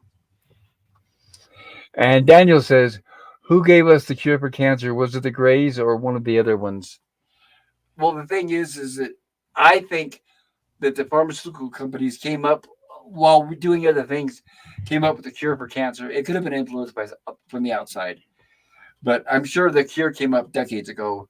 And like I said, they're not going to start curing things that make them money, because if you'll notice that if we compare now 2023 to 1920s, 30s, 40s, 50s, back then we were not constantly stumbling upon new diseases like we are now. They weren't going into the labs and creating them like they are now. So not only are they not curing diseases anymore, but they're creating new ones. And that is something we all know and we see before our very eyes, and they cannot deny. I mean, they'll make everybody take, let's say, the shot for free because it's so important to save lives. Well, then why don't they give the EpiPens for free? Why don't they give insulin for free, right? So, yeah. Everything in real life has more holes than this episode of Lost in Space we just watched. You said it, pop culture. You got it. The hypocrisy of the elite is insane, says Spidey. 15-minute cities, my ass. Never leave the countryside. You're right. Absolutely. I'm so glad to get out of the city right now where I'm at. It's like heaven. All right. That's all the chats. Perfect. All right. So, with that, is there anything anybody wants to add before we close this episode? The stream. Nothing, I guess. I'm guessing Gorilla probably needs to get to sleep anyway. Yes, he does. That's why I want to make sure to wrap this up. But before I do, I want to thank everybody in the chat for being here, especially those of you for being patient. And remember, due to the time change, from here on out, it's going to be at 7 p.m. on Mondays, 7 p.m. Tuesdays for horror, sci-fi, and 8 p.m. All these are Mountain times for Gilligan's Island on Wednesdays. And as my esteemed fellow panelist, thank you, Jill, for the slides once again. You did a magnificent job. We couldn't have done it without you. You're welcome. I'm glad to help. Oh, and I love it. You guys are, and it was great. I've said it before, but I'll say it again. Is you've got two people, two old geezers like PvP and myself. We've seen this, but then the young guys, the young people like you and Gorilla, it's new, so it's great. We get an excellent balance of opinions for these episodes. Well, our problem is that these tropes may have been new when you guys first watched this, but we've seen like these tropes over and over and over again. And it's just like Even more so, yeah. Well, it's more kind of like just a sec here. Yes. All right. I've been wanting to play that for a long time. The chat tonight. Another wonderful job once again. And thank you for joining us, PvP. I appreciate your input as well. I think we had a good time. I think it was a great stream. Yeah, thank you so much, Pop. And I did like towards the end there where you brought up a serious issue and give it a little bit of exposure, because I think it does need to be discussed a little bit more among the members of the community that can, treat each other with respect. Yep, definitely. Okay, and with that, I want to tell everybody, remind everyone to have a great night. If you work tomorrow, please drive safe. I'm going to be closing this out with a teaser for next week's episode. And remember, like I say, we've only got 2 more episodes to go in this season. Then we'll be into season 2, full living color. And with that, have a great night, everybody, and take care. I hope you can hear this. Good night. Reporting liftoff of extragalactic vehicle with amateur pilot aboard.